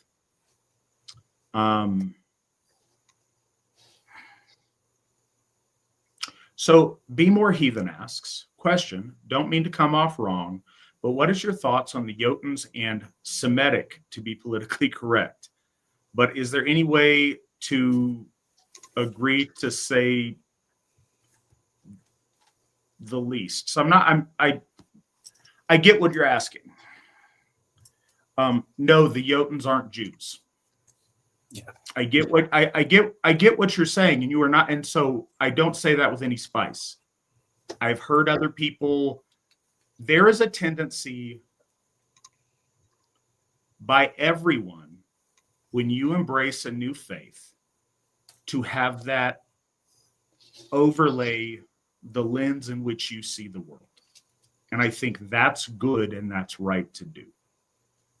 But I think when you allow your personal likes and dislikes or current political situations to retroactively color ancient lore, it's an issue of directionality. It's always worthwhile to remember our gods and our lore are not made up stuff to explain things. They are truth that comes to us in a particular expression or a particular picture. But it's not the other way around. We're not projecting our ideas upon the divine or upon our cosmology. We are interpreting our cosmology and the divine through the lens and the things that we have familiarity with. One thing that is very essential to Asatru, and this involves politics and religion and history and everything else, Asatru isn't a reaction to the other. Asatru doesn't exist in its contrast to Christianity. It doesn't exist in its contrast to Judaism. It doesn't exist in a contrast to Islam. It doesn't exist to a contrast of anything else except for chaos. Asatru exists in a contrast to the forces of Muspelheim. Other than that, Asatru is its own thing. It is self-contained, and it is about our inner cosmology, how we relate to the world, how our people define ourselves, and how we are oriented. It is not pro any other thing. It is not anti any other thing in and of itself. It is only pro or anti in how that relates to us and how that relates to our gods. It's not that we're isolated and don't interact with other things, but Asatru isn't about other groups of people that we have conflict with, other than it is a proactive expression of ourselves, our destiny, and our will. Our lore isn't an ancient presaging of people that we may have political differences in 2024 with, because our lore is true and related to things that existed in the primal ancestry of our folk and that are equally relevant in 200, in 500 BC, in 500 AD, in 5000 AD. Asatru is just as relevant. And to know our ancient Gothar ancestors were not writing something prophesizing about something that irritates practitioners of Asatru in the moment. And I think it's really important that we make that distinction. It doesn't mean that you can't have political views on things today. By all means, do so. Embrace the world that you live in and apply our principles to that world. But don't mistakenly project that back onto our lore. Project our values onto your politics and not the other way around. And that's really important. In your question, that's not the first time I've heard it. That's not the first time it's come up. You're not wrong for asking it. No harm, no foul. But it is a really important thing to make a distinction on. May I speak a little bit as well on that? As Aesir is saying too, is the application forward.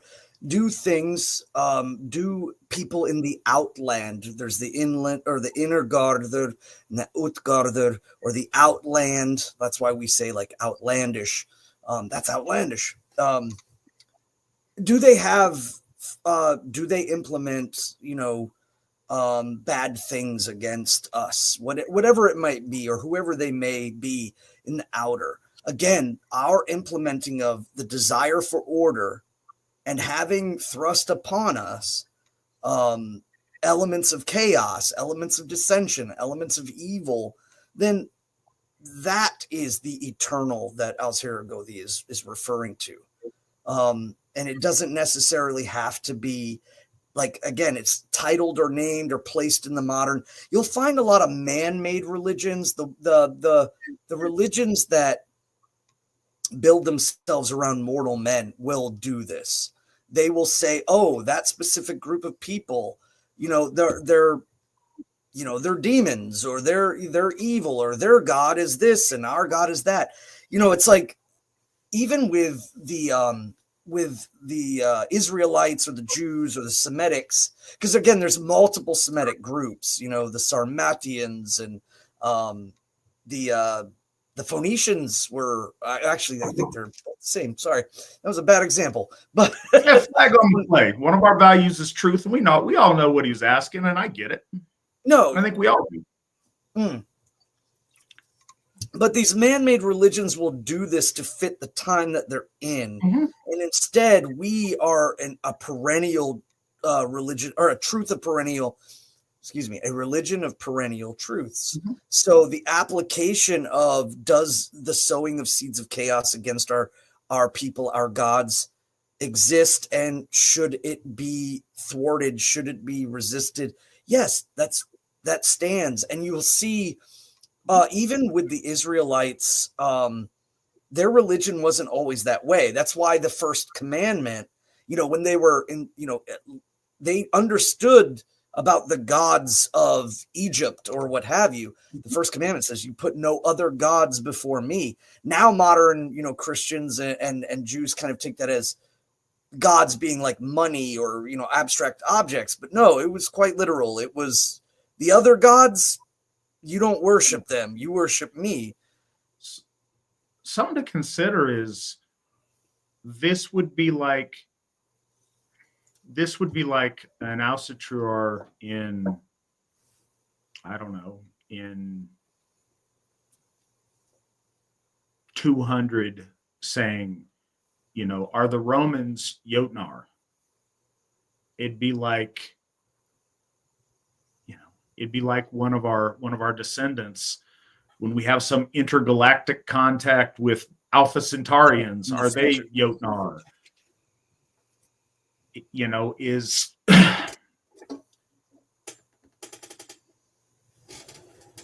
finding the relationship to where Yotnar are forces of chaos. I recognize this thing in my world, in my existence, as being a chaotic force that's trying to restrict or harm our folk, making a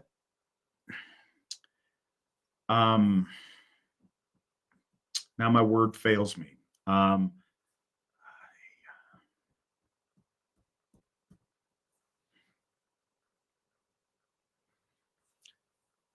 The difference between a simile and a,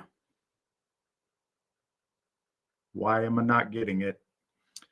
There's a difference between saying something is something and saying something is like something. Seeing a similarity or a parallel in our lore is different, a metaphor. So there we go. It was on the tip of my tongue. I knew what I was trying to say. I just spaced it. So that said, seeing a similarity in the political situation you face, in a cultural situation you face, in a personal situation you face, that's good and makes sense and can be more or less applicable depending on the circumstance. But it's important to remember that you are seeing it from a perspective and likening it to something as opposed to projecting that it is that something. And that's a subtle difference, but it's something that and a lot of these things that I say, I don't think anybody here is stupid. I think all of us, this is something I really try in my own life.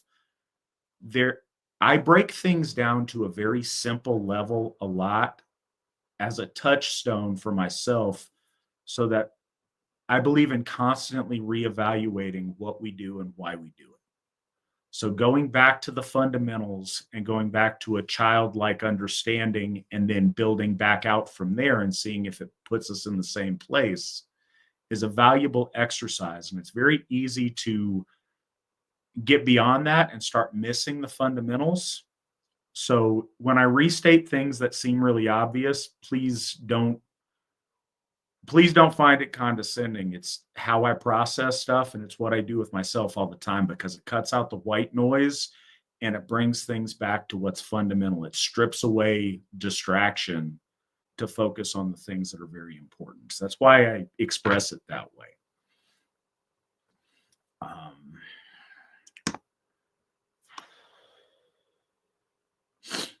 Sorry, I got to go back over here on our questions. We've got a number of them that lined up here. I've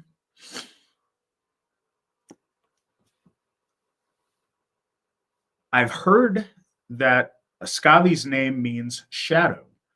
compared to Scothach in Scottish lore, and I have no idea if I pronounced that correctly, so I apologize.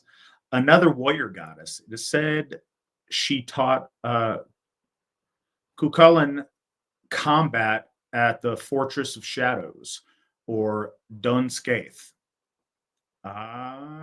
Is the phrase dark-loving Thiazi a reference to this? The other translations of the Edda I own says skulking. What do either of these mean in relation to Thiazi? My understanding of Skavi, it comes from a dual meaning. Shadow is part of that, also harm. So like foreboding, harmful shadow. But I think that's a really interesting thing that you picked up on. I like that a lot, and that gets me thinking. Svan, what do you have any perspective on that? You are muted. You are still muted. Man, I've been muted for a while. Still working at it. Not professionals at this, or at least I'm not. So Skavi, again, the name lends towards striking, or to, it survives in the English language as to scathe or to scar. But again, the idea of the shadow creating that instant cut in the ground is clearly there. And what you're kind of hinting on is some other things that me and Aesir they were talking about, the Aryan myth cycle and its connections to other Aryan cycles. So like the connection between Lord Tyr and, say, King Nuada. King Nuada loses his arm instead of his hand, but then can no longer have dominion as a god, or by the Tuatha De Danann, they're mortal by these stories, but can no longer rule, and until he gets his arm replaced. We see these stories about the gods kind of interestingly parallel each other in such beautiful ways. The only problem is I don't know enough about the Gaelic language to say that there is this connection between the Skavak and shadow and Skavi. But I'm not shooting that down at all. I will say that when you originally brought up the question, there was a part of the translation in the poem that we are reading tonight. In stanza 2, it says here at the very, very end, to these as well was Thiazi's kin, the dark loving giant. His daughter was Skavi. And this part here is very interesting because I immediately started focusing in on where they got the dark loving or shadow sulking. And there is no reference at all. Actually, the word that and I don't know how they get to this word, but Skrautgjarn. So it says here, Tho var Thiazi dera frænti, Skjautgjarn Jotun, Hans var Skavi dotter. So Skrautgjarn means opulent and bedecked with shiny things. It means like a showy sense of something. Now, I think that this is poetically leaning towards two things. One, the riches of Thiazi, as he is mentioned, because they offer Skavi gold. And she says, I do not need it. My father is bedecked with gold all the time and has great wealth. The other is that his eyes adorn the heavens are shiny ornaments. But I'm not saying that doesn't have placement. I found that interesting that the translation of the dark loving giant, Skrautgjarn, has nothing to do with darkness or shadow. But I think it may have, again, reference more towards the stars. Thiazi being Thjazi's eyes being placed in the heavens. But as far as those connections, Skathi being the scathing one, the one that scars, the one that cuts, and cuts like a shadow over snow, cuts like a glacier through a mountain. She is, again, I think very clearly connected.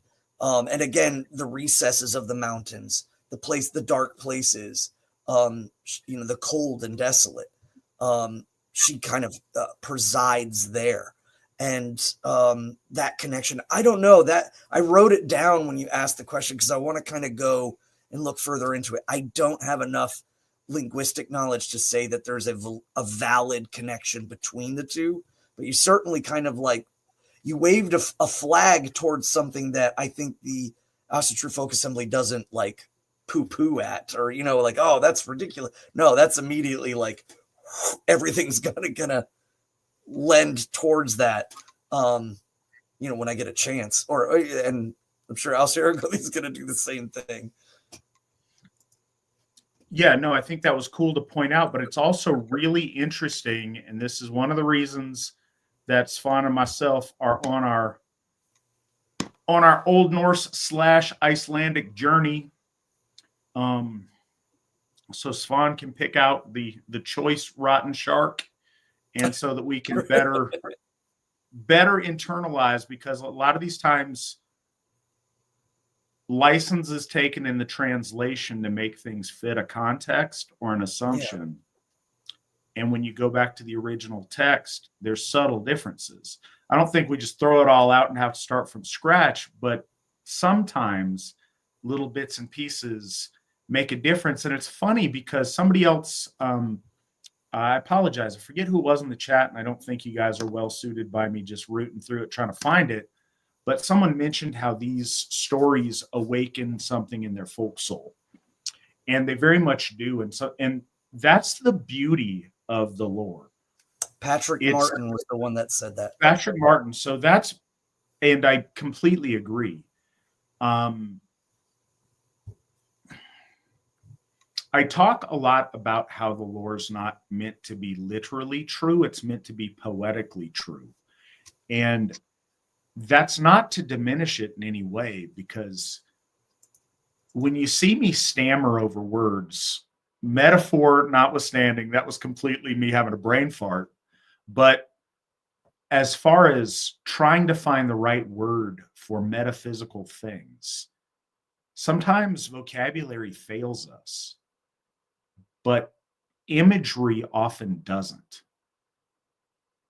Beautifully expressed poetry and drawing a picture with words sometimes conveys a meaning or a concept in a way that straightforward language doesn't necessarily do. They'll put things in such a way, or they will name spiritual beings in such a way that instantly make you feel something, to where you not only academically understand, but you internalize and you feel and react to something in a way to where your being understands, your soul understands, before or in a different way than just trying to digest it through your hewer or your conscious, analytical thought.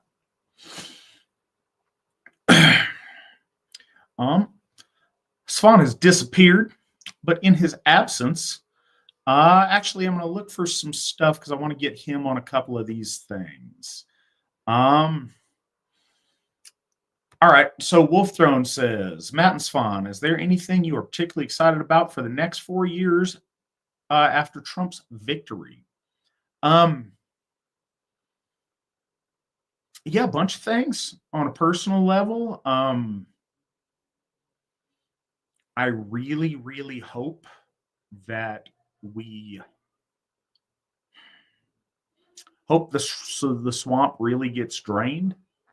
I hope that we get an emphasis on truth and like honest things. I think that's been really missing, and I think this is a really good opportunity to cut through things that are fundamentally dishonest and to get things to be truthful and more just in a lot of ways. I'm also excited about the idea of, making America healthy again. We all see the health crisis that we face in America. Get a lot of folks commenting negatively when I post pictures of our moots about all the fat people. And I think there's a couple of things I want to say to that, and it's a strange way to get there. But the United States has a big obesity problem. And on the one level, yeah, it looks gross, and we don't want a bunch of fatties. We want people to look awesome and be in good shape. But in a very serious way, there's so much health problems that come with it. There's so many things, and I think obesity is a really obvious something you can see when you encounter people that expresses ill health.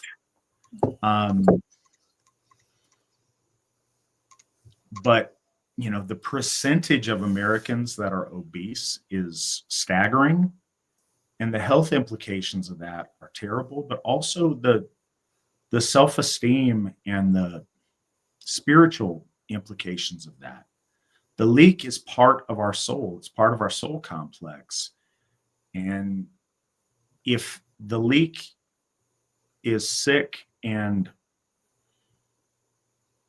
not beautiful, that's bad. We should try to make that the best we can.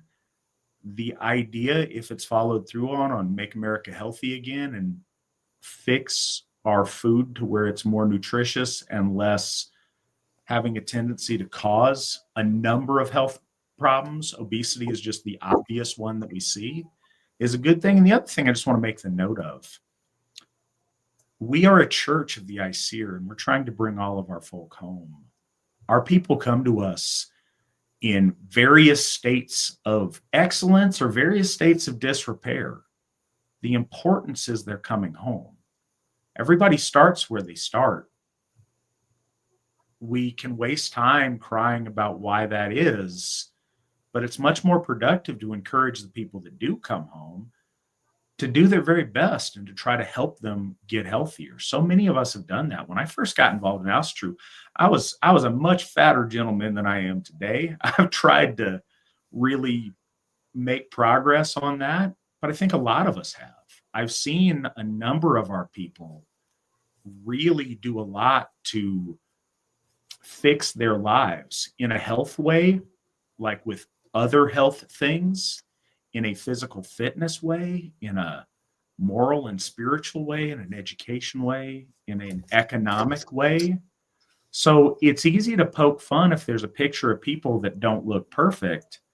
And yeah, I want to have people that look amazing for the AFA recruiting poster too.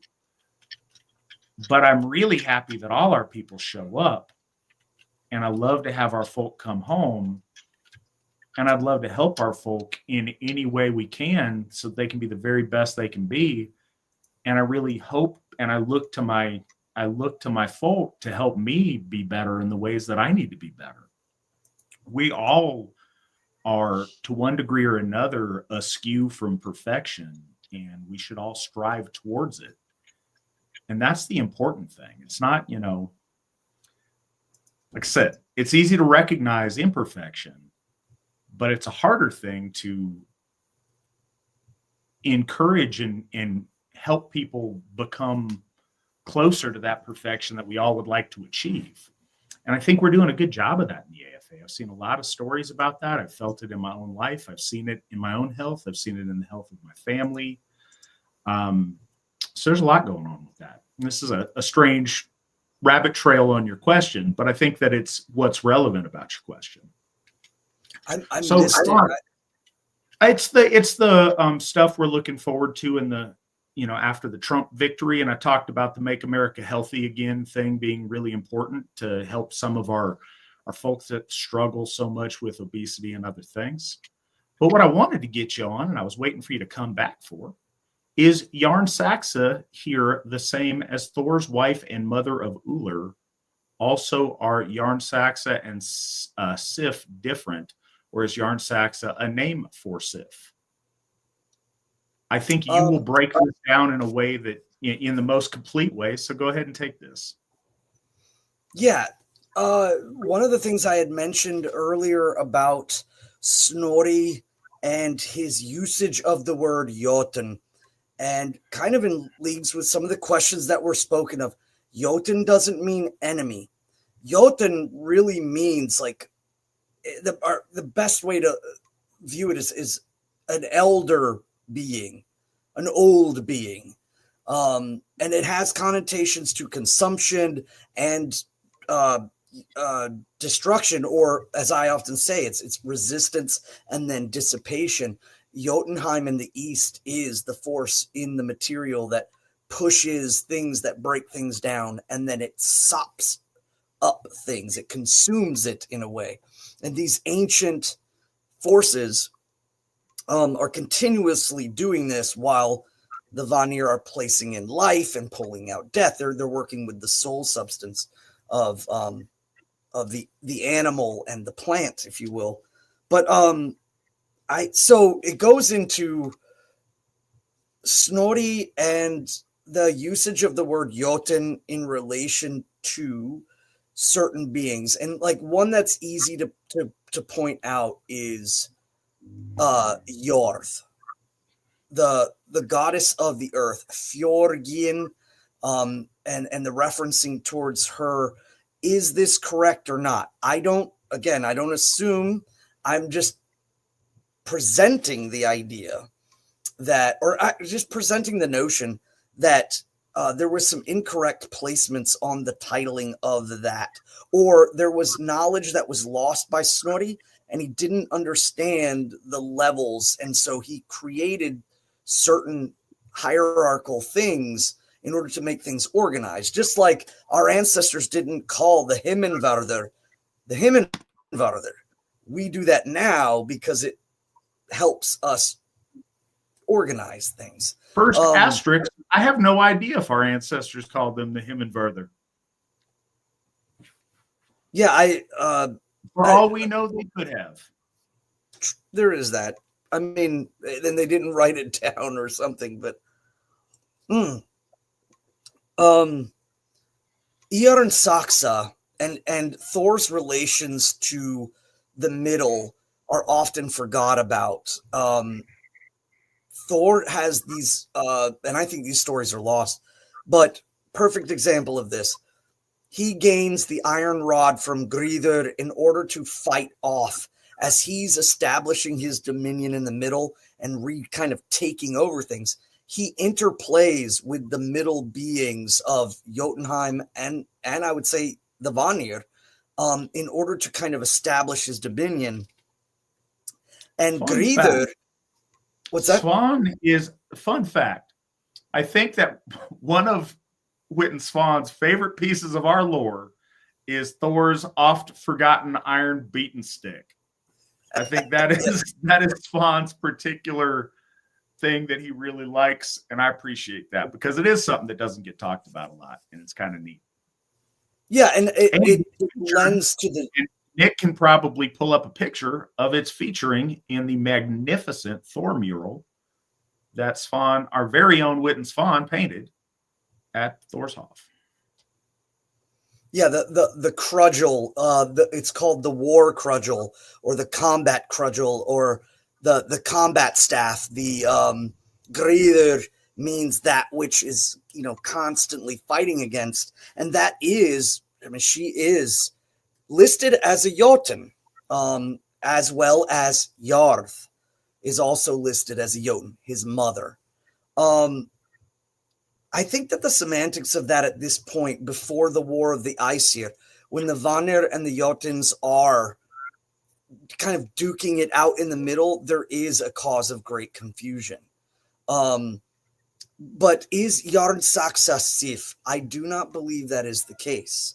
I do believe that Jarnsaxa is one of the daughters of Njordshof. So as I had said, Thor is establishing his dominion in the middle world. He grows to his full maturity. He is the child of peace. His coming into the world basically stops the war between cosmic order and natural law.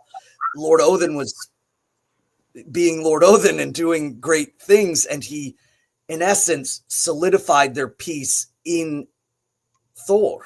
So when Thor comes in, he establishes his power in the middle world.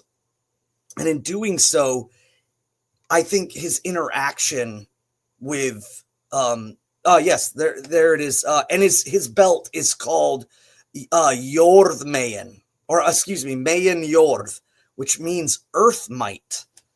The copper belt around the iron rod, if you will. And he establishes this dominance by working with certain key elemental forces in the middle. Gridr, in which he gains his first weapon long before Mjolnir. And I'm of belief that he will give one to one son and Mjolnir to the other. But that also, too, he ends up working with forces in the middle. Now, whether our ancestors were looking at Lord Thor and perhaps a literal river, and this kind of marriage between the two divines was noted, and thus, produced his offspring before he marries Sif. And again, all of these things are about interplays of the divine, and how a marriage and familial relations are all ways in which we as humans can relate to the great willful cosmic forces that are the gods. That's why Christianity, formulated, because it needed a mortal in order to get people to relate. And a lot of religions do this, whether they do them through prophets or what have you. The divine is, not fully encapsulated, so they mortalize it. Well, we did the same thing over time, eventually kind of painting the gods in relatable ways in order for us to understand. So Lord Thor is in the middle. He's interacting with all of these forces in the middle, all of these Jotun and Vanir, and whether or not Snorri got all of these titles right or not, I'm not going to try to pick through them or say one way or the other. But his aligning with Jarnsaxa, I believe, is different than later on he aligns and becomes in union with Sif.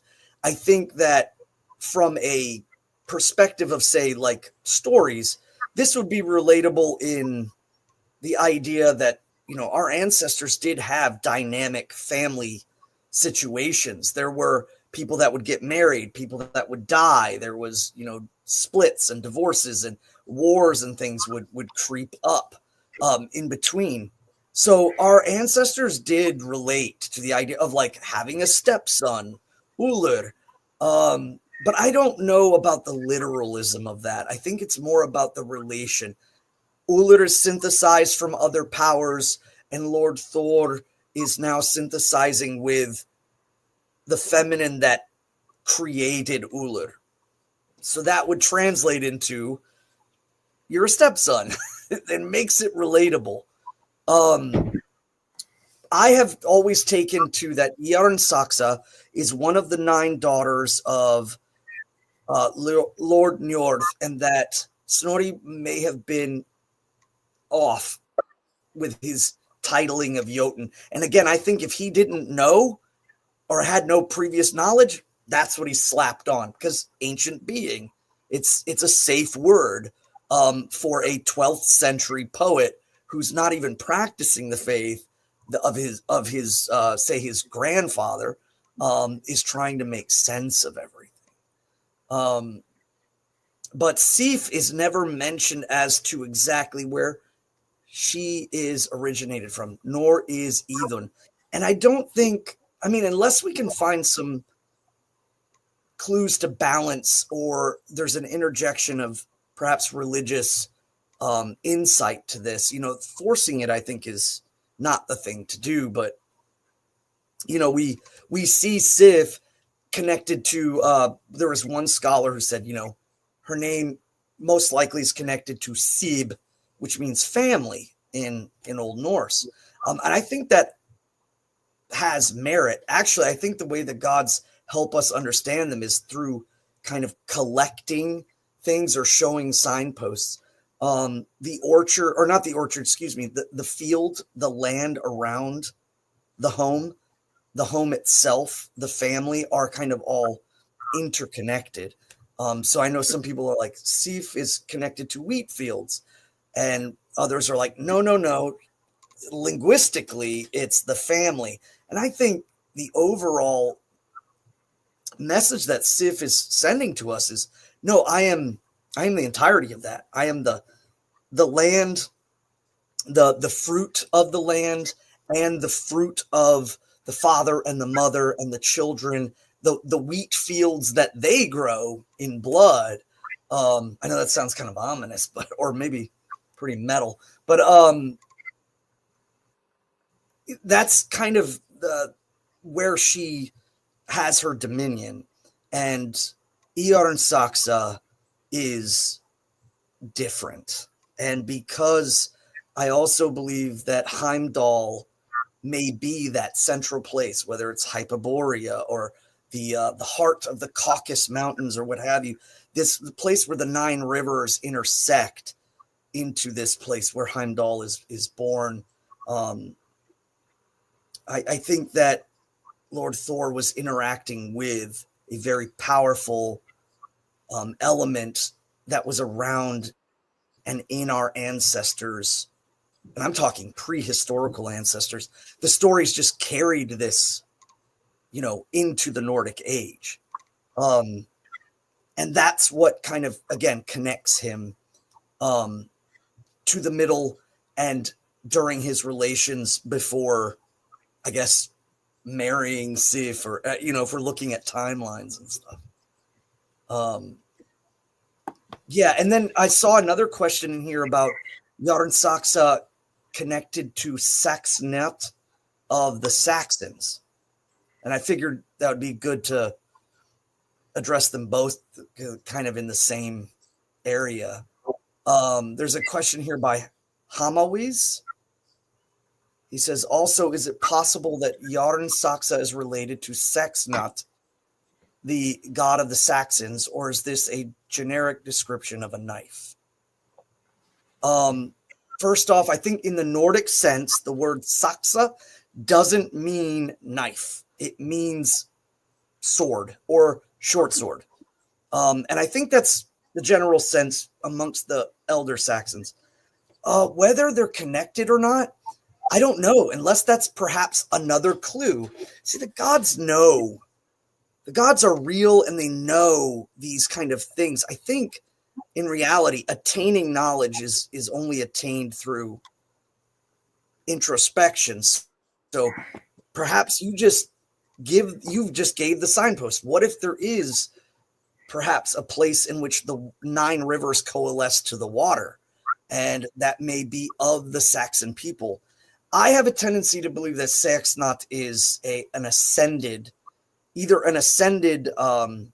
ancestor of the Saxons, or he is an avatar of one of the gods. And I would lean more towards the Holy Frey in relation to the way that the Saxons have such a high reverence for him. And avatars is a whole nother rabbit hole to get down. But as far as their correlation together, I don't know. Yeah. I just wanted to hit that one too. Oh, and sorry, there was one from Nick way earlier, and I found the answer for it. I want to say it before I forget it. Nick, you asked Svan, is it the Völuspá hin, Hin, skamma, or is it the Völuspá in skamma. And I assume it's hin is what you said, as that's what the majority of sources list. But I noticed Bellows did not, and he wrote in. This website does have some misspellings, but it is hin. You are correct. And hin means the lesser than. So the Völuspá hin skamma literally means like, or the other. Sorry, the other. Skamma means lesser than. So it is the other lesser than Völuspá is the kind of direct translation. All right. So this is an interesting question, and I got thoughts on it. Nathan Writings asks, do you ever worry that by establishing Asatru as an official religion with a consolidated authority, that it runs the risk of diminishing local cultural influences, also at the root of pagan practices? This is follow-up, especially on a global scale where the ancestors and local spirits of the land may bring very unique practices. No, I don't worry that at all. As a matter of fact, I think it protects and safeguards that.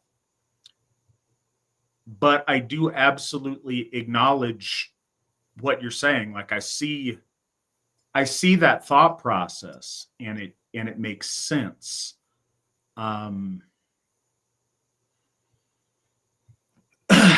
So, and I'm going to try to draw this in a way that makes sense. It's one of those, there's countless factors to it, and I hope this communicates, I don't know, what I'm thinking in the best way that makes it all make sense. I think establishing a strong and centralized, unified authority of Asatru carves out a place for our faith in the world. I think you need the strength of that, and strength in a couple of different ways. There's strength of tradition over the course of years. There's strength of numbers. There's strength of economics. And there's strength of consistency in what's being presented. I think by having all of those things, you carve a place in the world for our folk and for our faith. And within that, you have the Innengard secured to where local traditions can develop and be embraced and be celebrated. We have seen in our ancestors' day, and we see in our day, a great weakness in completely diffused, decentralized, everybody do their own thing, Asatru. What it means is when someone says Asatru, it doesn't mean anything. Now, I think we've gone a long way to fixing that. But in an absence of consolidating and centralizing and unifying, it means any number of random things on a massive spectrum. And if you mean everything, you also mean nothing, because the word has no meaning. When we establish a meaning and stand by it and unify behind it, then when others look up Asatru and Google Asatru and see what this is all about, they will know something, as opposed to, it seems like all these people just want to do whatever they want to do. And that's what we've suffered from for a really long time. I've watched, and one of the biggest problems with the progress of modern Asatru has been everyone always constantly rushing to break off and do their own thing. Back to zero. We reduce back to zero. Every year is year one of modern Asatru. And you can never make progress that way. It's a self-imposed Sisyphean struggle of trying to push this boulder up a hill. And every new person who has an ambition kicks your legs out from under you, and the boulder rolls back down the hill, and you start at the bottom again. It's really important to not do that. We are finishing up the 30th year of the Asatru Folk Assembly this year. Next year, we will be celebrating 30 years of consistent Asatru Folk Assembly, building, maintaining, and advancing modern Asatru. And I think that's extremely important, because without that, I don't think we have the beautiful local traditions and local culture that you mentioned. Now, I think that at this point, global ambitions are kind of nebulous. I'd love to see us have a greater international presence with our folk abroad. I think there's countless different versions of things in different places to where there is local tradition and local vibrant Aryan paganism. But I think those are, largely not visible to United States audience. And I think that they're a unique situation. So I don't want to overstep that. I think those things need to be talked about individually. But I think certainly here in the United States, absolutely, we need centralized Asatru moving forward to establish things, to solidify things, and to direct things moving forward. The existence of centralized authority doesn't prevent local expression. That's a myth. That's something that forces of disorder like to throw out there as an excuse for a couple of different things. We've seen it as an excuse for people to just have license to be degenerates, but we've also seen it as an excuse to not have to answer to anyone. And I think all of us, to one degree or another, have a discomfort at being told what to do or feeling like we're having to be beholden to someone higher than us on a food chain. And I think that's due to a lot of different factors. Some of them is having a ambitious spirit and a will to power and good inherent instincts in Aryan people. Some of it has to do with a soul sickness that is sought for the last, 250 or so years to erode trust in authority, trust in, order and structure and things that our Aryan ancestors held to be very valuable. There's a combination of things there, and there's a balance to be had. But no, I absolutely, not only do I not worry that it will diminish cultural influence, I think it is the only thing that can preserve and protect the ability for cultural influence. It's what stands against the overwhelming tide of corporate monoculture eroding all the things that we have valuable. We do that when we stand strong together. We are completely ineffective when we're little islands of 4 fat dudes in the backyard on camp chairs fighting about who gets the big piece of chicken. I say that I've sat in those camp chairs and I've fought for my piece of chicken. Like, anybody who's been doing this since the early 2000s knows exactly what I'm talking about. Those of us, or those who have been doing this since the 90s or before, perhaps know in an even more visceral way what I'm talking about. I remember sitting around a pit in the back of a trailer park that we were burning junk furniture around in camp chairs with a 2-liter of soda and a rotisserie chicken. I don't fault that as a place people start. And I'm laughing because I was there. I'm telling you, I'm not making fun. I was that guy. We've been there. But I worked really hard to move us on to something better. And a lot of us have worked really hard to move us on to something better. To keep knocking us back to sitting around the burn pit, is that's not something that rises to the glory of Aryan divinity. We're trying to elevate and restore the glory of our gods in Midgard. And we're working really hard to achieve that. Our gods are gods of order, being unified as orderly. Shunning any kind of authority, just out of a not wanting to have somebody call shots, that's disorder. And it's not healthy for our folk, and it's just not practical, and it doesn't move us forward. So that's a lot on your question. Those are my thoughts on it. Svan, do you have anything you want to add on that? Yes, absolutely. And I hate to be like the guy that's tagging on. You hit a point and then I throw in a bunch of other scattery stuff. But the one, I mean, it exemplifies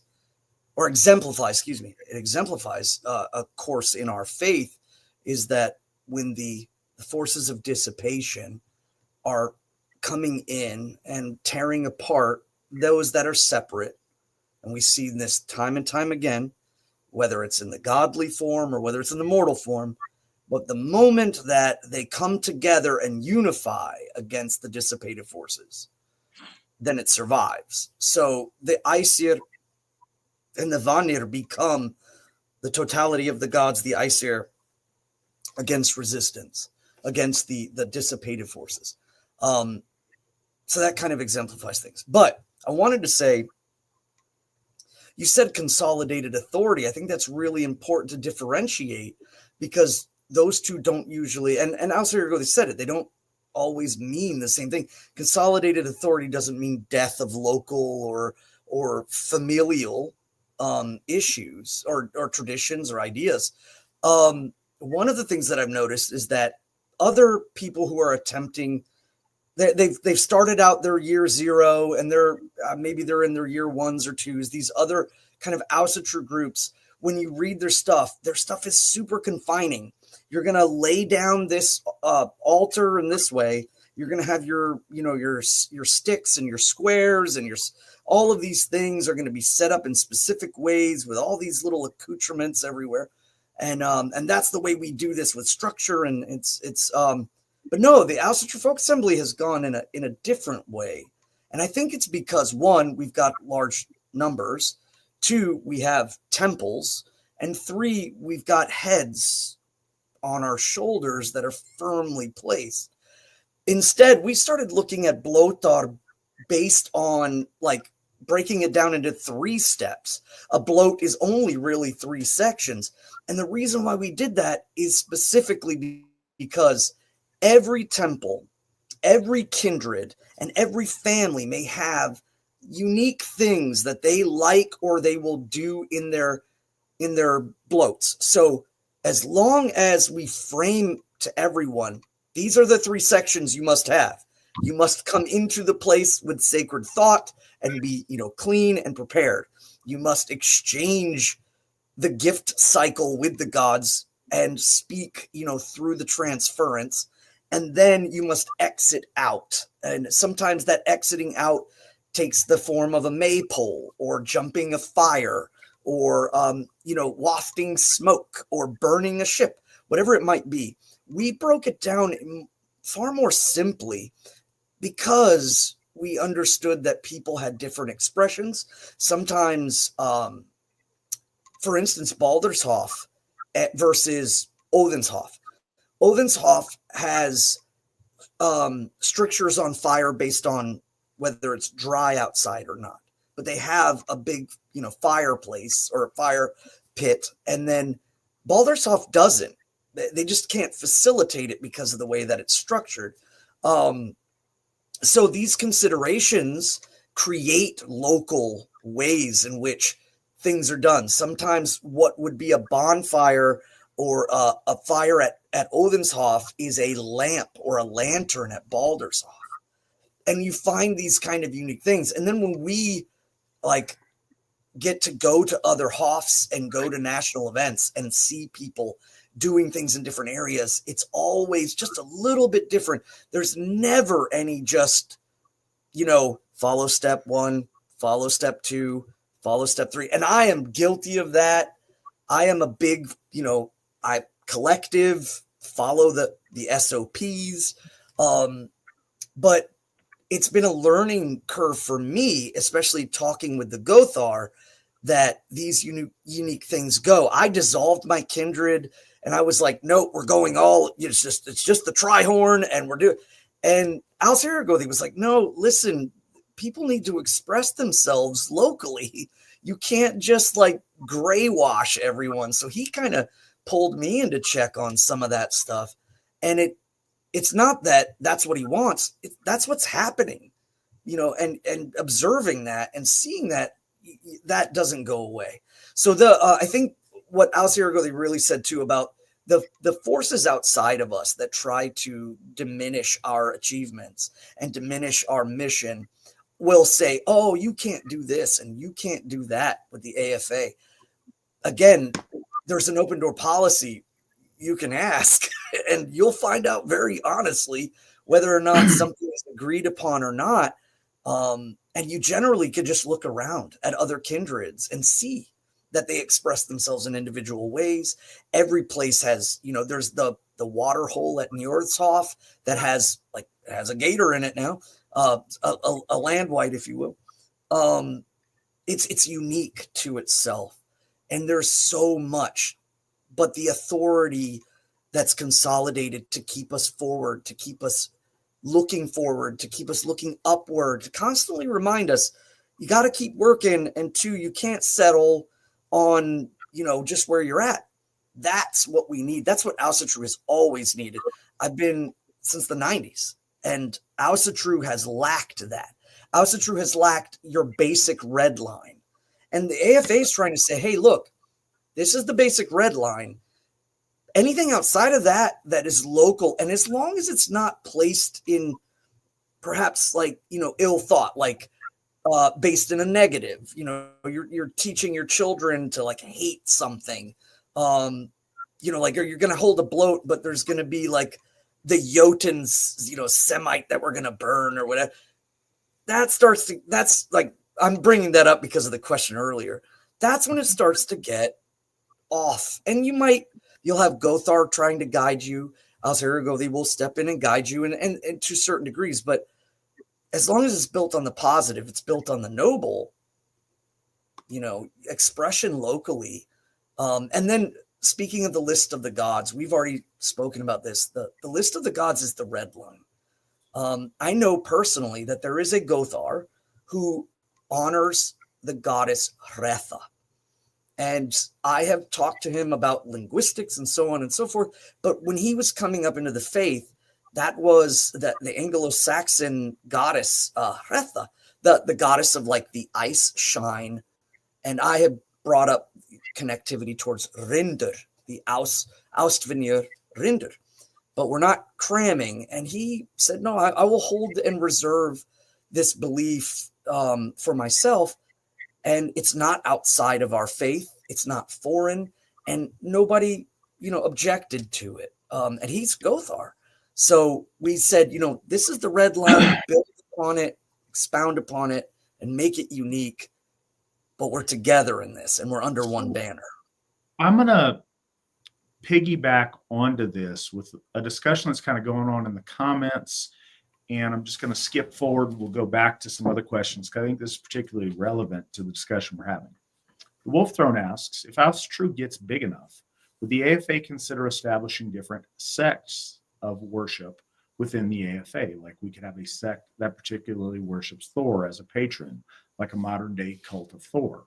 There could be an entire sect that focuses on Heimdallr or Odin or Freya, etc., etc. I guess it's kind of similar to the different sects of Sanatana Dharma, Vaishnavism, Shivaism, Brahmana, etc. So we get into some semantic arguments that they're having over the side. As separate religions and different things, no, because that doesn't move us forward, and it's not what is exemplified by our gods and by Ausgarther. As cults of individual gods, absolutely. I would love to see that develop, and that does develop to a degree at our Hoffs that are devoted to a particular Aus. We see that, and I think that will increase over the years. If everyone goes and practices Asatru at Thor's Hoff, their bond with Thor is going to be particularly important. And I think that that may be seen in really small ways right now, but I think as time goes on, that will be developed in bigger and more beautiful ways. I'd love to see that happen at each of our Hoffs, and I think that's amazing and awesome. That's done within the auspices and the authority of Asatru Focus. One of the things that we look to as an example and we follow a lot in our lore is how things are in Ausgarður. We focus a lot on the Gylfaginning to take a lot of it expresses a lot of these things. It hits a lot of things at once in a very concise and digestible way that makes sense and expresses things really clearly. And it's very clear that there's a unified authority in Ausgarður. There's a unified way things are done. Odin rules over the other gods as if he is their father and they're his children. And literally in the lore, it speaks that way. There's authority from a central, the king of Asgard. And that's how that works and functions in a unified way. We've seen that being the only way that's functioned well in modern Asatru. And it's really important. And we deal with different things in the world that we live in. And we're in a time where that's not fashionable in the West. And we go against a very strong current in our folk in the United States to be distrustful of centralized authority on stuff. And I get that, and I understand the historical context, and I'm aware sometimes of how I come off. But one of the reasons that I do that is I believe really strongly in it. And I'm aware that sometimes I'm going to have to take stands that make me look like, that make me look like a jerk, and that may make me look like whatever.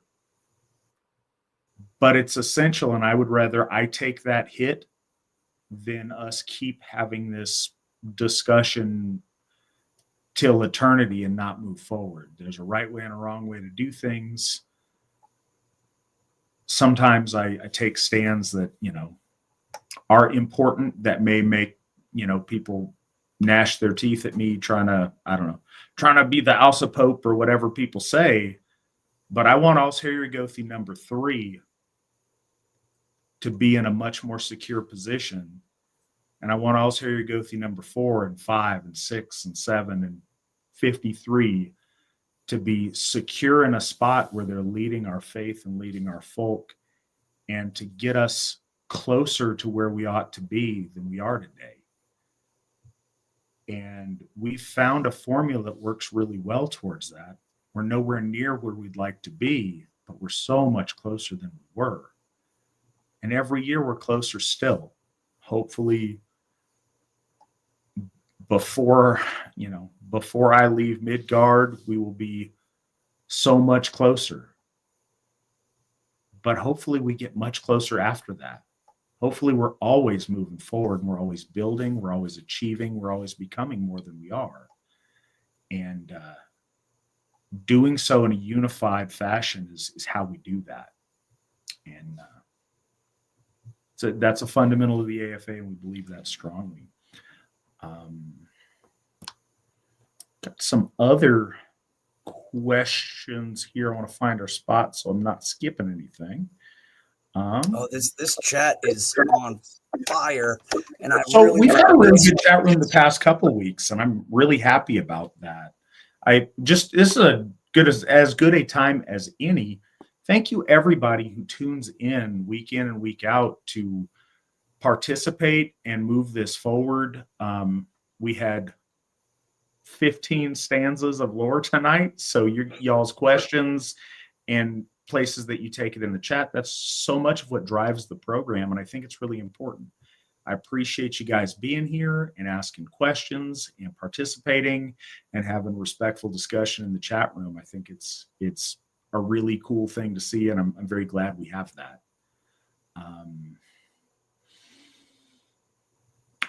Okay, so Otto Ernst Linderman, I saw you make some comments on our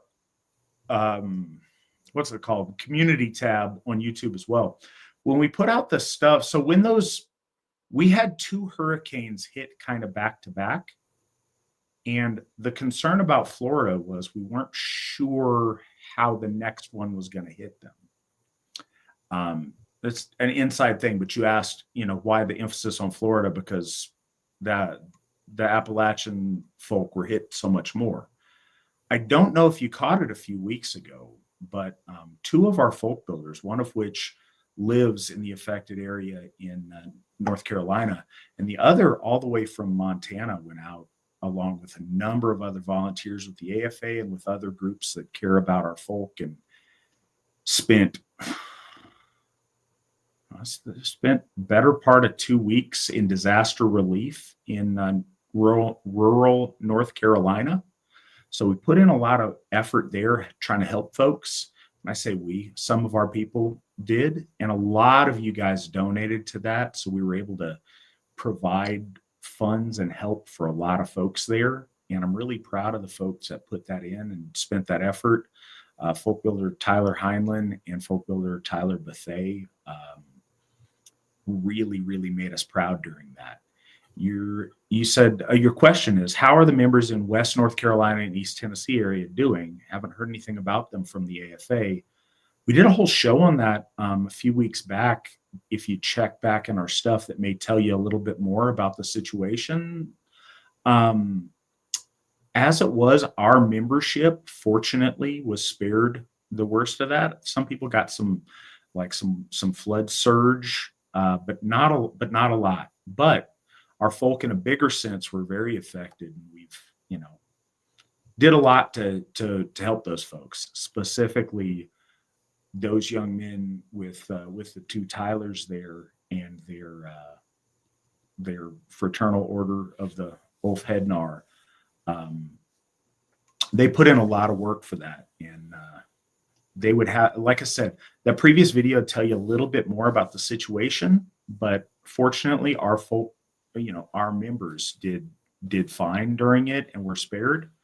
But other folks in the community, we've continued to try to be helpful there where we can, and really step up. And so many of our people really dug deep and donated to provide funds to help make some of that happen. So we care a lot about that, and some of our members really put in a whole lot of themselves to do what they could to help. Wish we could do more. Okay, so question, kind of a inside question, but might as well answer it here because it's easier. Ryan Wotenson, question: I got one email regarding that Yoast material, but nothing since. When can I get the Yoast Turner essays, meditations, etc.? I will try to expedite that. I passed that on to the McNallans, as they're the ones that have the most immediate access to stuff.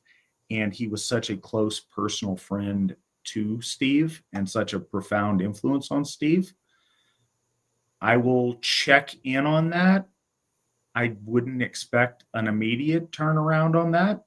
I spent the last weekend with them. We were all up in South Dakota at Feast of the Einherjar.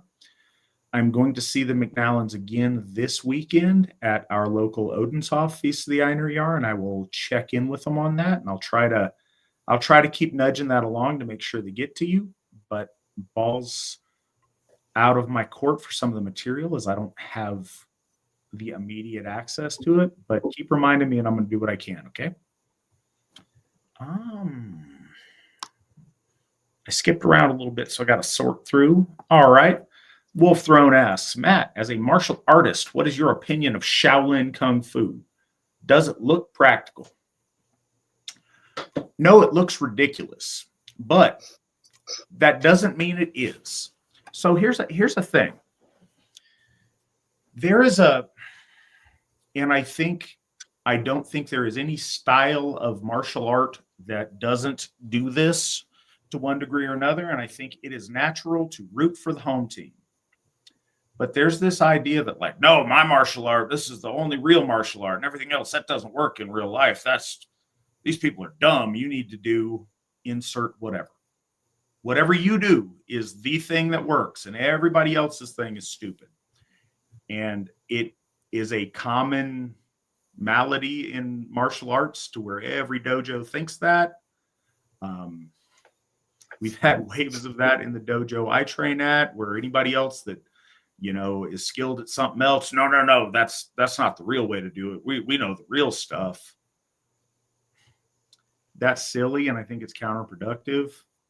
I think it's probably cool for, some internal esprit de corps, but it's someone who trains and who trains often and who's disciplined through years and years of training, as legitimate Shaolin monks are probably pretty good at the stuff they do. Is Shaolin style Kung Fu what I would choose as my go-to fighting style if I had to choose one? No, probably not. But the Shaolin guy could probably do real good against random dude in an alley who bumps into him and there's a problem. I think that we envision physical confrontation inside the confines of a steel cage. I think the popularity of mixed martial arts in that context, which I think is really cool and I'm a fan of, it sometimes removes us from what you're likely to face in real life, in a real situation with real people, where there's not rules, there's not referees, there's not stuff.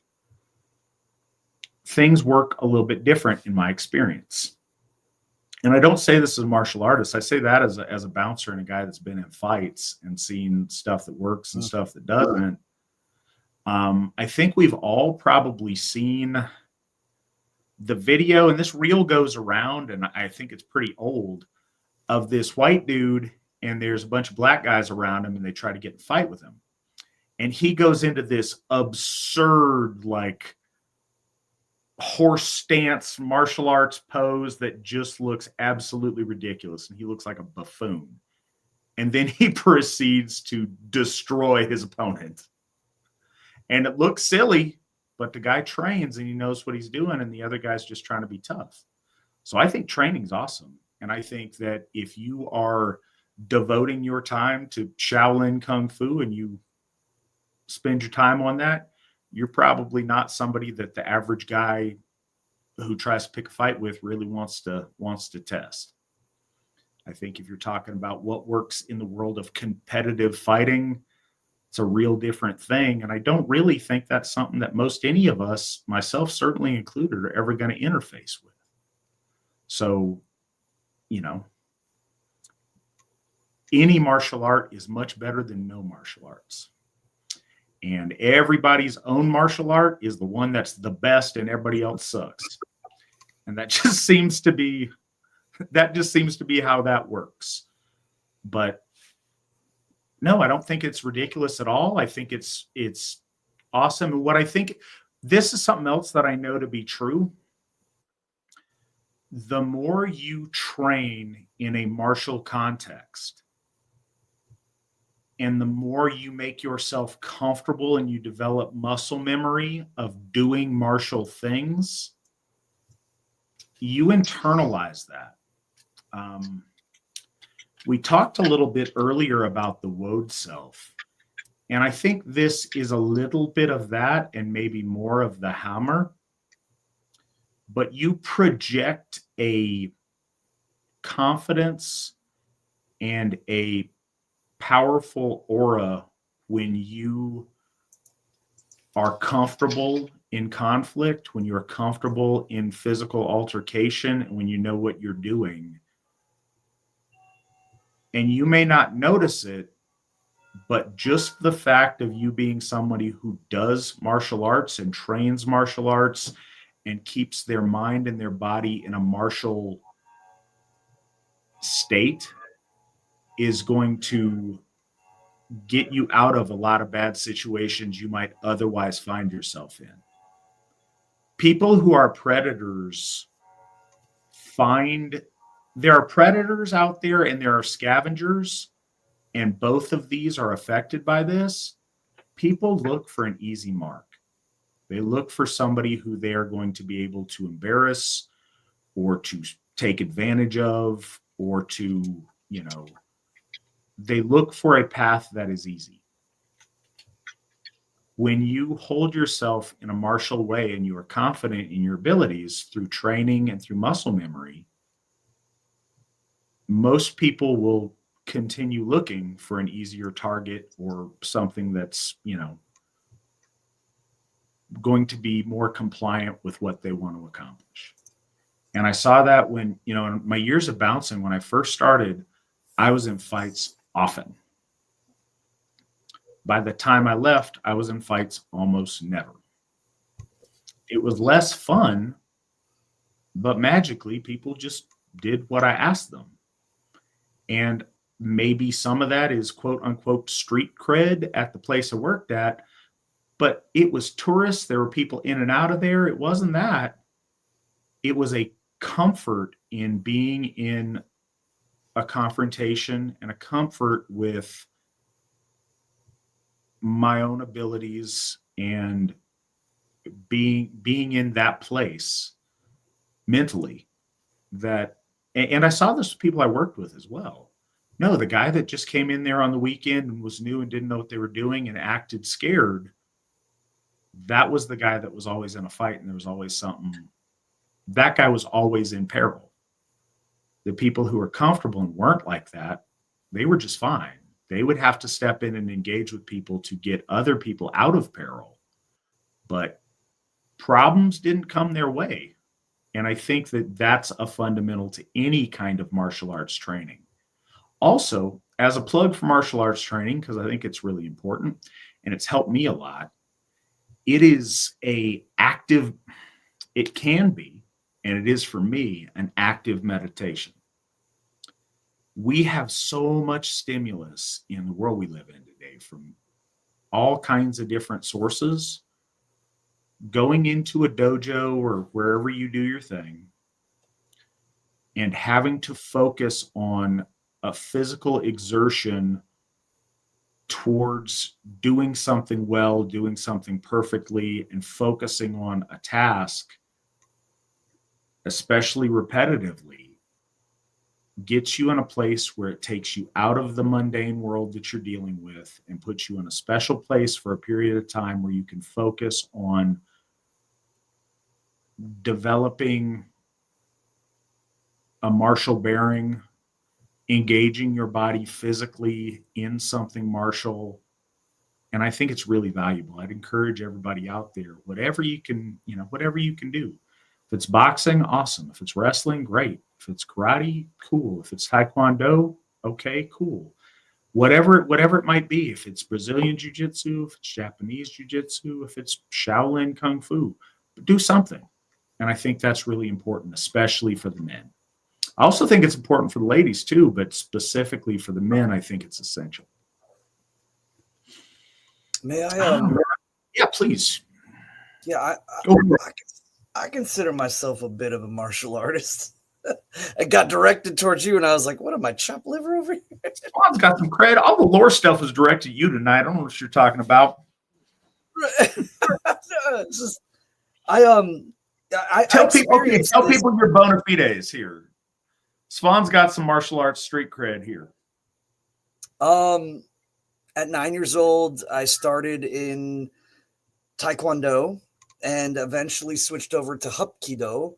I went to Korea when I was 15, and I fought a Korean bellhop on the top of a hotel, just because he said Taekwondo was better than Hapkido.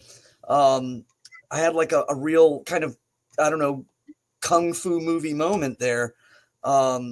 but yeah, I was 15 and I was attempting to join the Olympics. Even though I was a Hapkido school, you could fight in Taekwondo tournaments. But then later on, I moved away from that, started doing Brazilian Jiu-Jitsu, Muay Thai, and then Filipino Kali Eskrima and Indonesian Pencak Silat with knife fighting and stuff like that. And then I joined the Marine Corps. I did their McMap training, their whole Marine Corps martial arts program. Then I got back and I actually did a Shaolin Kung Fu. All of these three I did for about a year or more. I did Chi Lin Kung Fu, Jiao Ga Kung Fu, and Wing Chun Kung Fu. And each one of those uniquely different, but Chi Lin is derivative of Shaolin. Jiao Ga is not. It's based off of Hungar and the tiger specifically. Jiao just is a family name. Gar or Ga is tiger, so it's the tiger from the Jiao family. And then Wing Chun, is very, very different than most Kung Fus. But always, mixed martial arts and ground fighting have kind of always been my love and mainstay. So yeah, that's my like list of stuff that I've been involved in.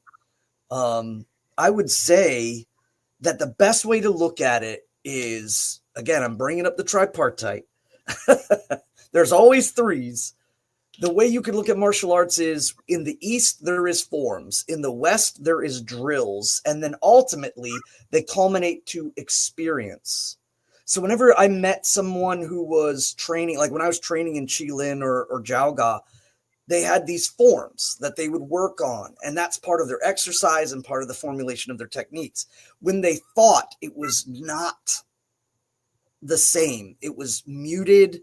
It was straightforward. It was built on the experience of fighting, but they still trained in their forms. Western martial arts uses drills, and drills are, again, trying to mimic experience. Does that have an advantage? I think so in some ways, but that doesn't mean that form isn't good. There are martial artists out there who have proved that form to experience is possible. I think that Michael Jai White is a perfect example of that. Fumio Demura from Japan is a perfect example of form to experience. Some of these guys come in and they step into the octagon and everyone's kind of razzing on them for being traditional martial arts, and they rock and roll and they really do some heavy damage. But they're far more rare, I think, than the drill aspect of Western martial arts. And if you could combine those two and then lead to experience, like Aesir, when he's talking about bouncing, that's experience. So whether form was there or not, or whether drill was there or not, getting thrust into the experience ring kind of has a tendency to teach you things. Shaolin Kung Fu is built around form. The Bodhidharma started Kung Fu as a series of exercises to get the monks to stop being, skinny, fat, little, like goobers up in the hills, and started, making them train more.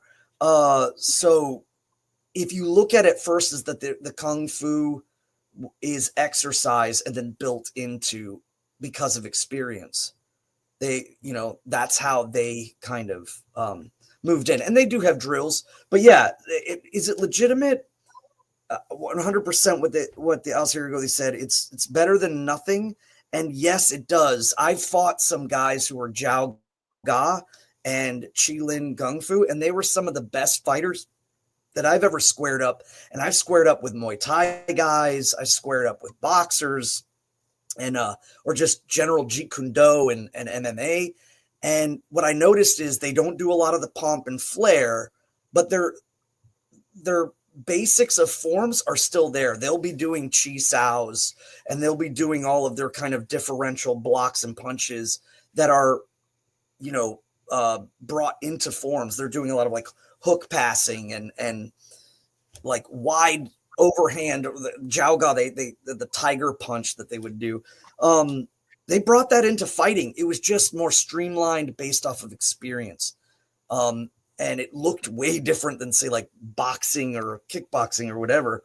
But yeah, it's application and experience. You do form, you do drills, and then you apply an experience. And I think that all has validity. So I want to use a funky example, but I'm going to use the nature boy Ric Flair. Yes. Woo! Right. So muscle memory is a thing. You could get the nature boy out there right now and say, do a Ric Flair match. His match is the same all the time. He has the same move sets. Eventually, yeah, he's 1,000 years old, so some of them are probably not going to work the way they used to. But he can afford to not be mentally present, because when you turn the switch on, he just goes. And his body is used to the movements he makes, and he can do all of the things that he's spent 50 years doing because his body knows how to do them. One of the things with form, and this is something that I'm working on right now in the dojo with a fourth degree black belt that I've been training with, it's just amazing. So he's trained in a lot of different arts, and he does a lot of like knife stuff and like eskrima. He's really good at cycling his hands on stuff, and he's got super fast hands because he's got an eskrima background and a kempo background. And so he's lightning fast with his hands, and it's terrifying. But one of the things he tells me about it is when you do cycle all of those things, the movements and the forms are there for a reason. Most martial arts go back to really similar roots and are very incestuous. So they borrow from each other, they share learned knowledge, and there's only so many movements the human body does with our forelimbs and just what you can do. But when you train that really well, even if you miss, one of the things with the hand cycling is you pick up other stuff. So if you're missing, something gets through, you've got a sequence of things that you do that work really well.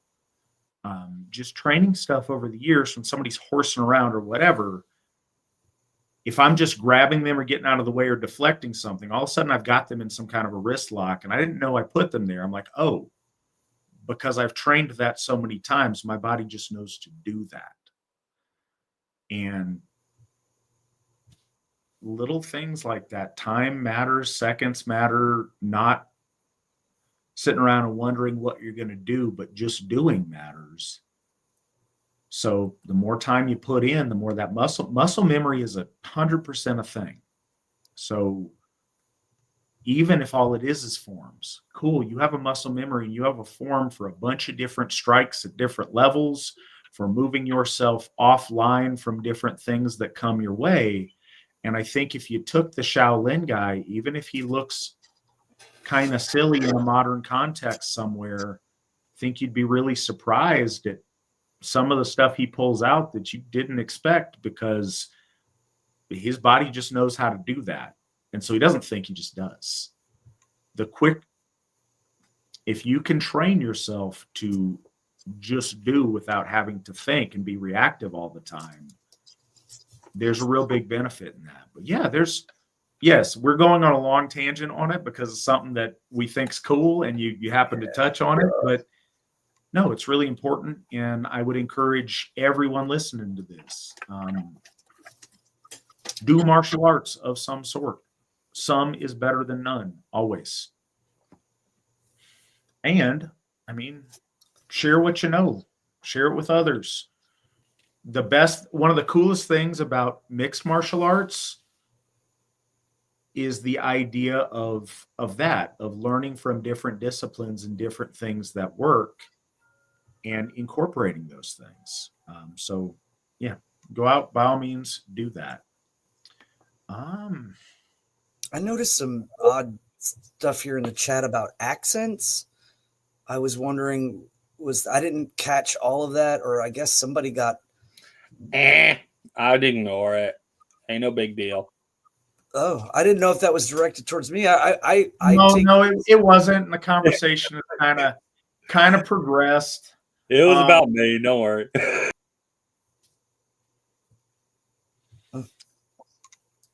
So, but what we do have as a question, and I think this harkens way back, but I know when it was, is this a living religion? If so, then doesn't it make sense that the lived experiences of our people should enter into our religion? Is this not why we glorify new heroes? This is back when we were talking about the Yotnar representing the Jews or any other thing we want to make them represent. He did clarify, though, that the question wasn't actually about that. It was just a question. Okay, so I'm sorry, I didn't see that. We thought so. It was around that time. So it because it's like, then shouldn't we? Okay, so that being said, yeah, of course it is. And our lived experience become part of the religion, but we don't do that by misappropriating things from the past. We do that by inputting things in the present. But one of the tests of it is if it is eternally true or if it is just situationally true. And those things come in different forms. Our history is absolutely a part of it. And our history is defined by context, by temporal, geopolitical, environmental, all of those things factor into the context of our heroes whenever they lived. And it factors into the history of Asatru and the history of who we are. So context is really important in that sense. When it comes to, and this also, so it came in the milieu of that, but it also came when we were talking a little bit about somebody suggesting, well, shouldn't we make new lore then sometimes? And this and that. Lore doesn't happen like that, or authentic lore doesn't happen like that. The formulation of our lore as we have it is the process of untold generations of organic development. And it's not just making up stories, it's expressing things, expressing truth as it's been revealed, and sharing and comparing and expressing that truth with the input of other respected elders and Gothar with similar or conflicting experience to solidify it. And we do make advancements that way more often than I think folks might realize, but those advancements come in subtle understanding of different things in small strokes. We don't, guess what, guys, since last week, Svan and I have come up with a new god that we're going to include in the Pantheon. And I don't mean that to be silly, but conceptually, that's not how that works. But we do have revelations sometimes on things in sense of all of a sudden something makes sense in a different way. All of a sudden you read something again and it hits you different. Or you have a dream and you compare those dreams and other people had something really similar happen. And they're really subtle things. But yes, of course it evolves over time. And of course it's a living religion. And that's one of the things that's very important to the Asatru Folk Assembly. There's a lot of people that would confine our religion to the Viking Age and that's when it just becomes Viking LARP. And it's deserves so much more than that. We all need an orientation and a place to start, but that's not where it ends. That's, we all enter in from different places. But yes, it's absolutely a living faith, and it's why we develop things, and it's why we're building off of the 30-year gift cycle we've been actively engaged in as the Asatru Folk Assembly, and the 56-year relationship that our founder, Steve McNallen, has had with the Aesir. And I think that we've come a long way in, less than 60 years into, modern Asatru. So I think a lot's happened within that time. But what the lore is that comes to us that we're doing on this show, that Svan and I go over on these episodes, is the very last expression we have of a long line of development that goes back into the dark mists of prehistory, that were orally developed and told to our folk over, untold generations and years. So yes, we're a living faith, and we need to develop, and that's part of the idea that victory never sleeps. We never want to stagnate. Svan, do you have anything you want to add on that? Yeah, I think one of the perfect examples that proves that we are a living faith is some of the stuff that, if you're paying attention on VNS, might have caught. Perfect example of this is that, based on our observations of the spiritual and the way that we interact with things, we know that the gods don't die. They don't just cease to exist, but that their spiritual potency moves into other parts. And then we started to apply this thought pattern in other directions.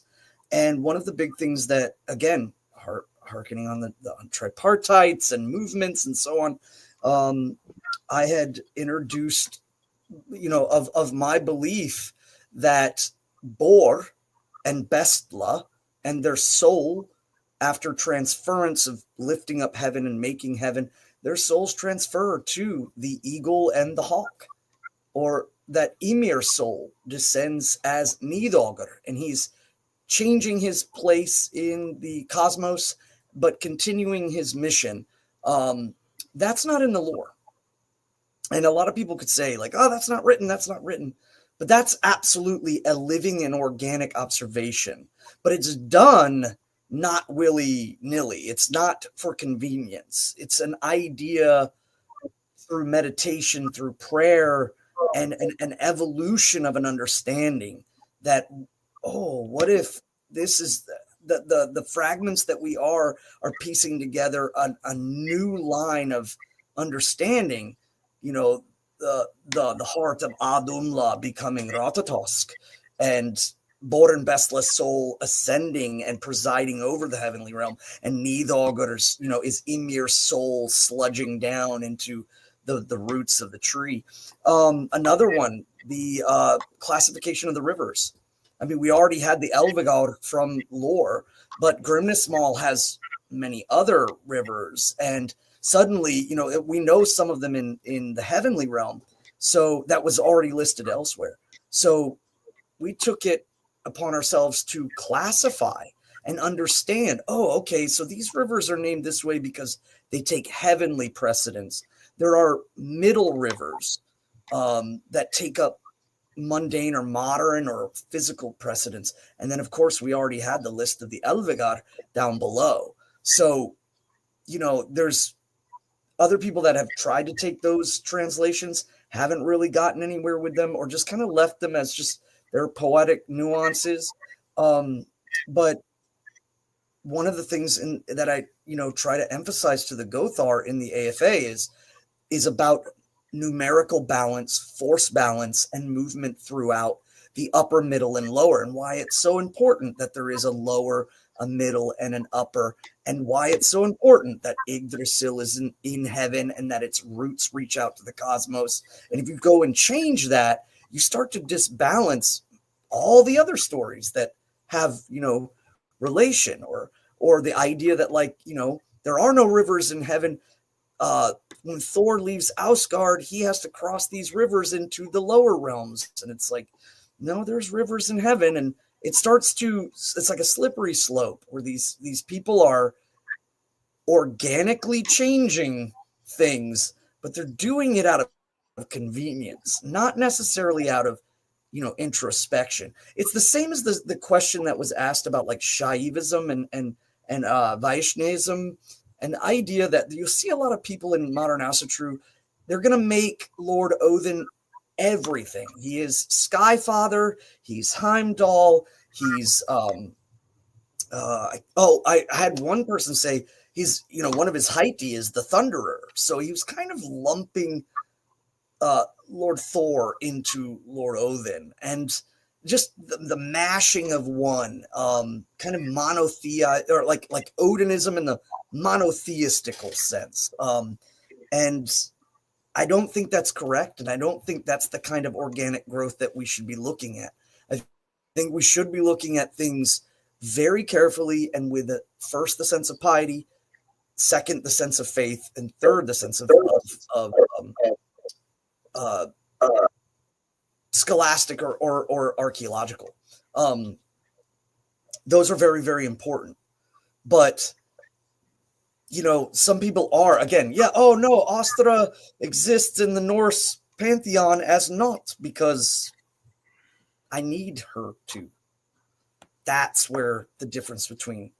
So we have to be very, very careful. And that's why a lot of the expansions that we talk about it's internalized within the Gothar, kind of arguing, placing, or it's not even arguing, it's debating, it's concessing and figuring things out and trying to go forward with the best steps. And then if someone in the faith has these movements, whether it's application religiously, people in their own areas locally can have things too, that they drive in on.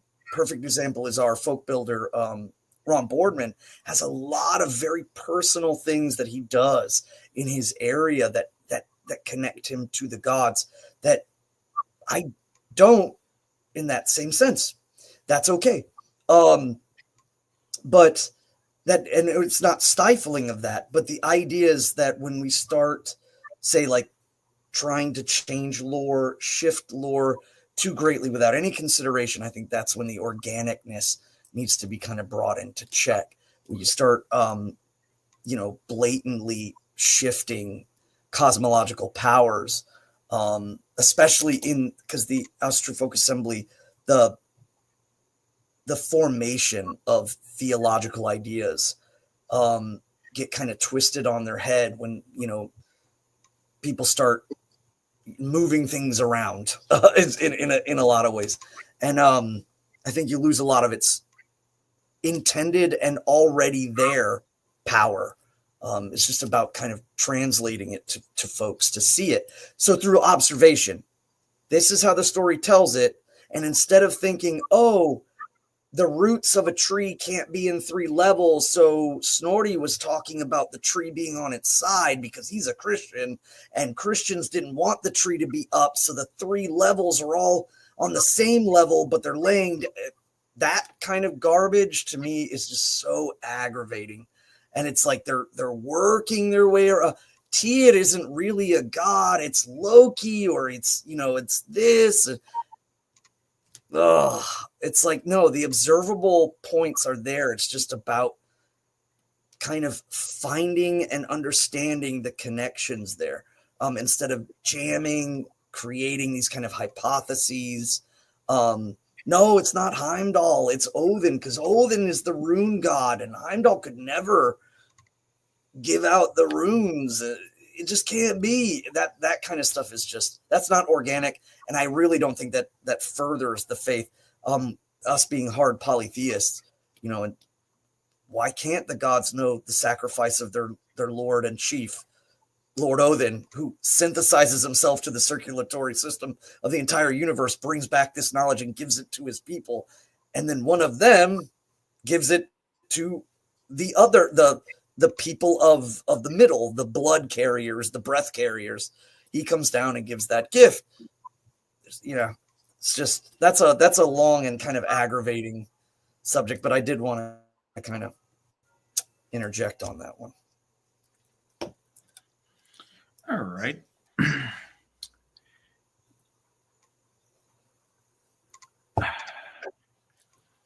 So, last question of the night. Dr. Doodles, are Jews a threat? So we belabor this over much. Anybody that is looking out for their own interests is potentially a threat to us or not. Anyone that has conflicting interests with ours can be a threat. There is a tendency within some of the circles that we find ourselves in to equate all threats and all the things that ever go wrong with anything that we don't like in some other place than with us. I get it. I'm on the team. Like, I understand. We all get it. But what I have seen over and over and over and over again, a sickening quantity of over again, the people that mess things up for us are selfish white people.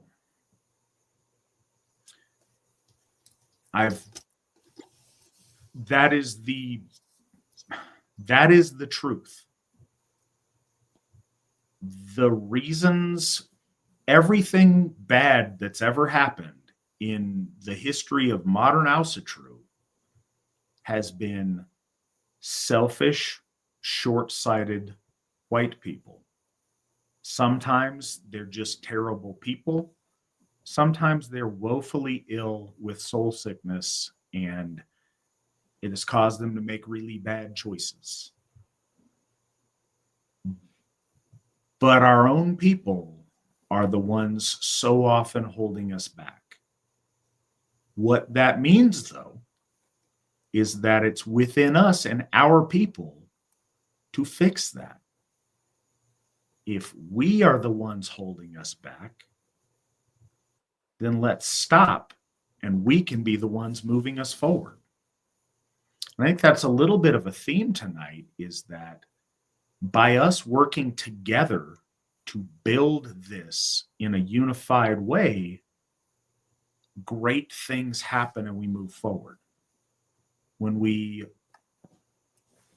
have chaos and disunity amongst ourselves, stagnation happens. At best, we don't move forward. Or I guess at best, we try to struggle forward at a slower pace. Maybe we don't move forward at all, or at worst, we lose all the ground we've tried to cover, and we continue to always start at year one. Realizing that truth, and truth is one of our virtues, is not something that's as fun or makes cool memes, but it's true. That's the biggest threat that we face, is our own people's selfish, short-sighted malignancies. But luckily, Asatru Folk Assembly is fully devoted to trying to heal the soul sickness of our folk. And we're trying to do that for as many as we can, as fast as we can. But one by one, slowly but surely, it's happening. It will continue to happen. And we will reach our goals. We will be victorious. We'll be victorious faster if everybody who hears this gets on the team. But we will be victorious nonetheless. Svan, thank you so much for being on tonight. As always, we appreciate you. As you see in the chat, everybody appreciates you. You bring so much to the program. Nick, thank you for all that you do.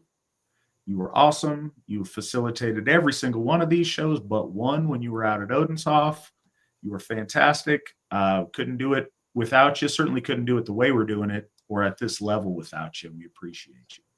And our amazing people in our chat room, our audience that listens that's not in the chat room, we appreciate you.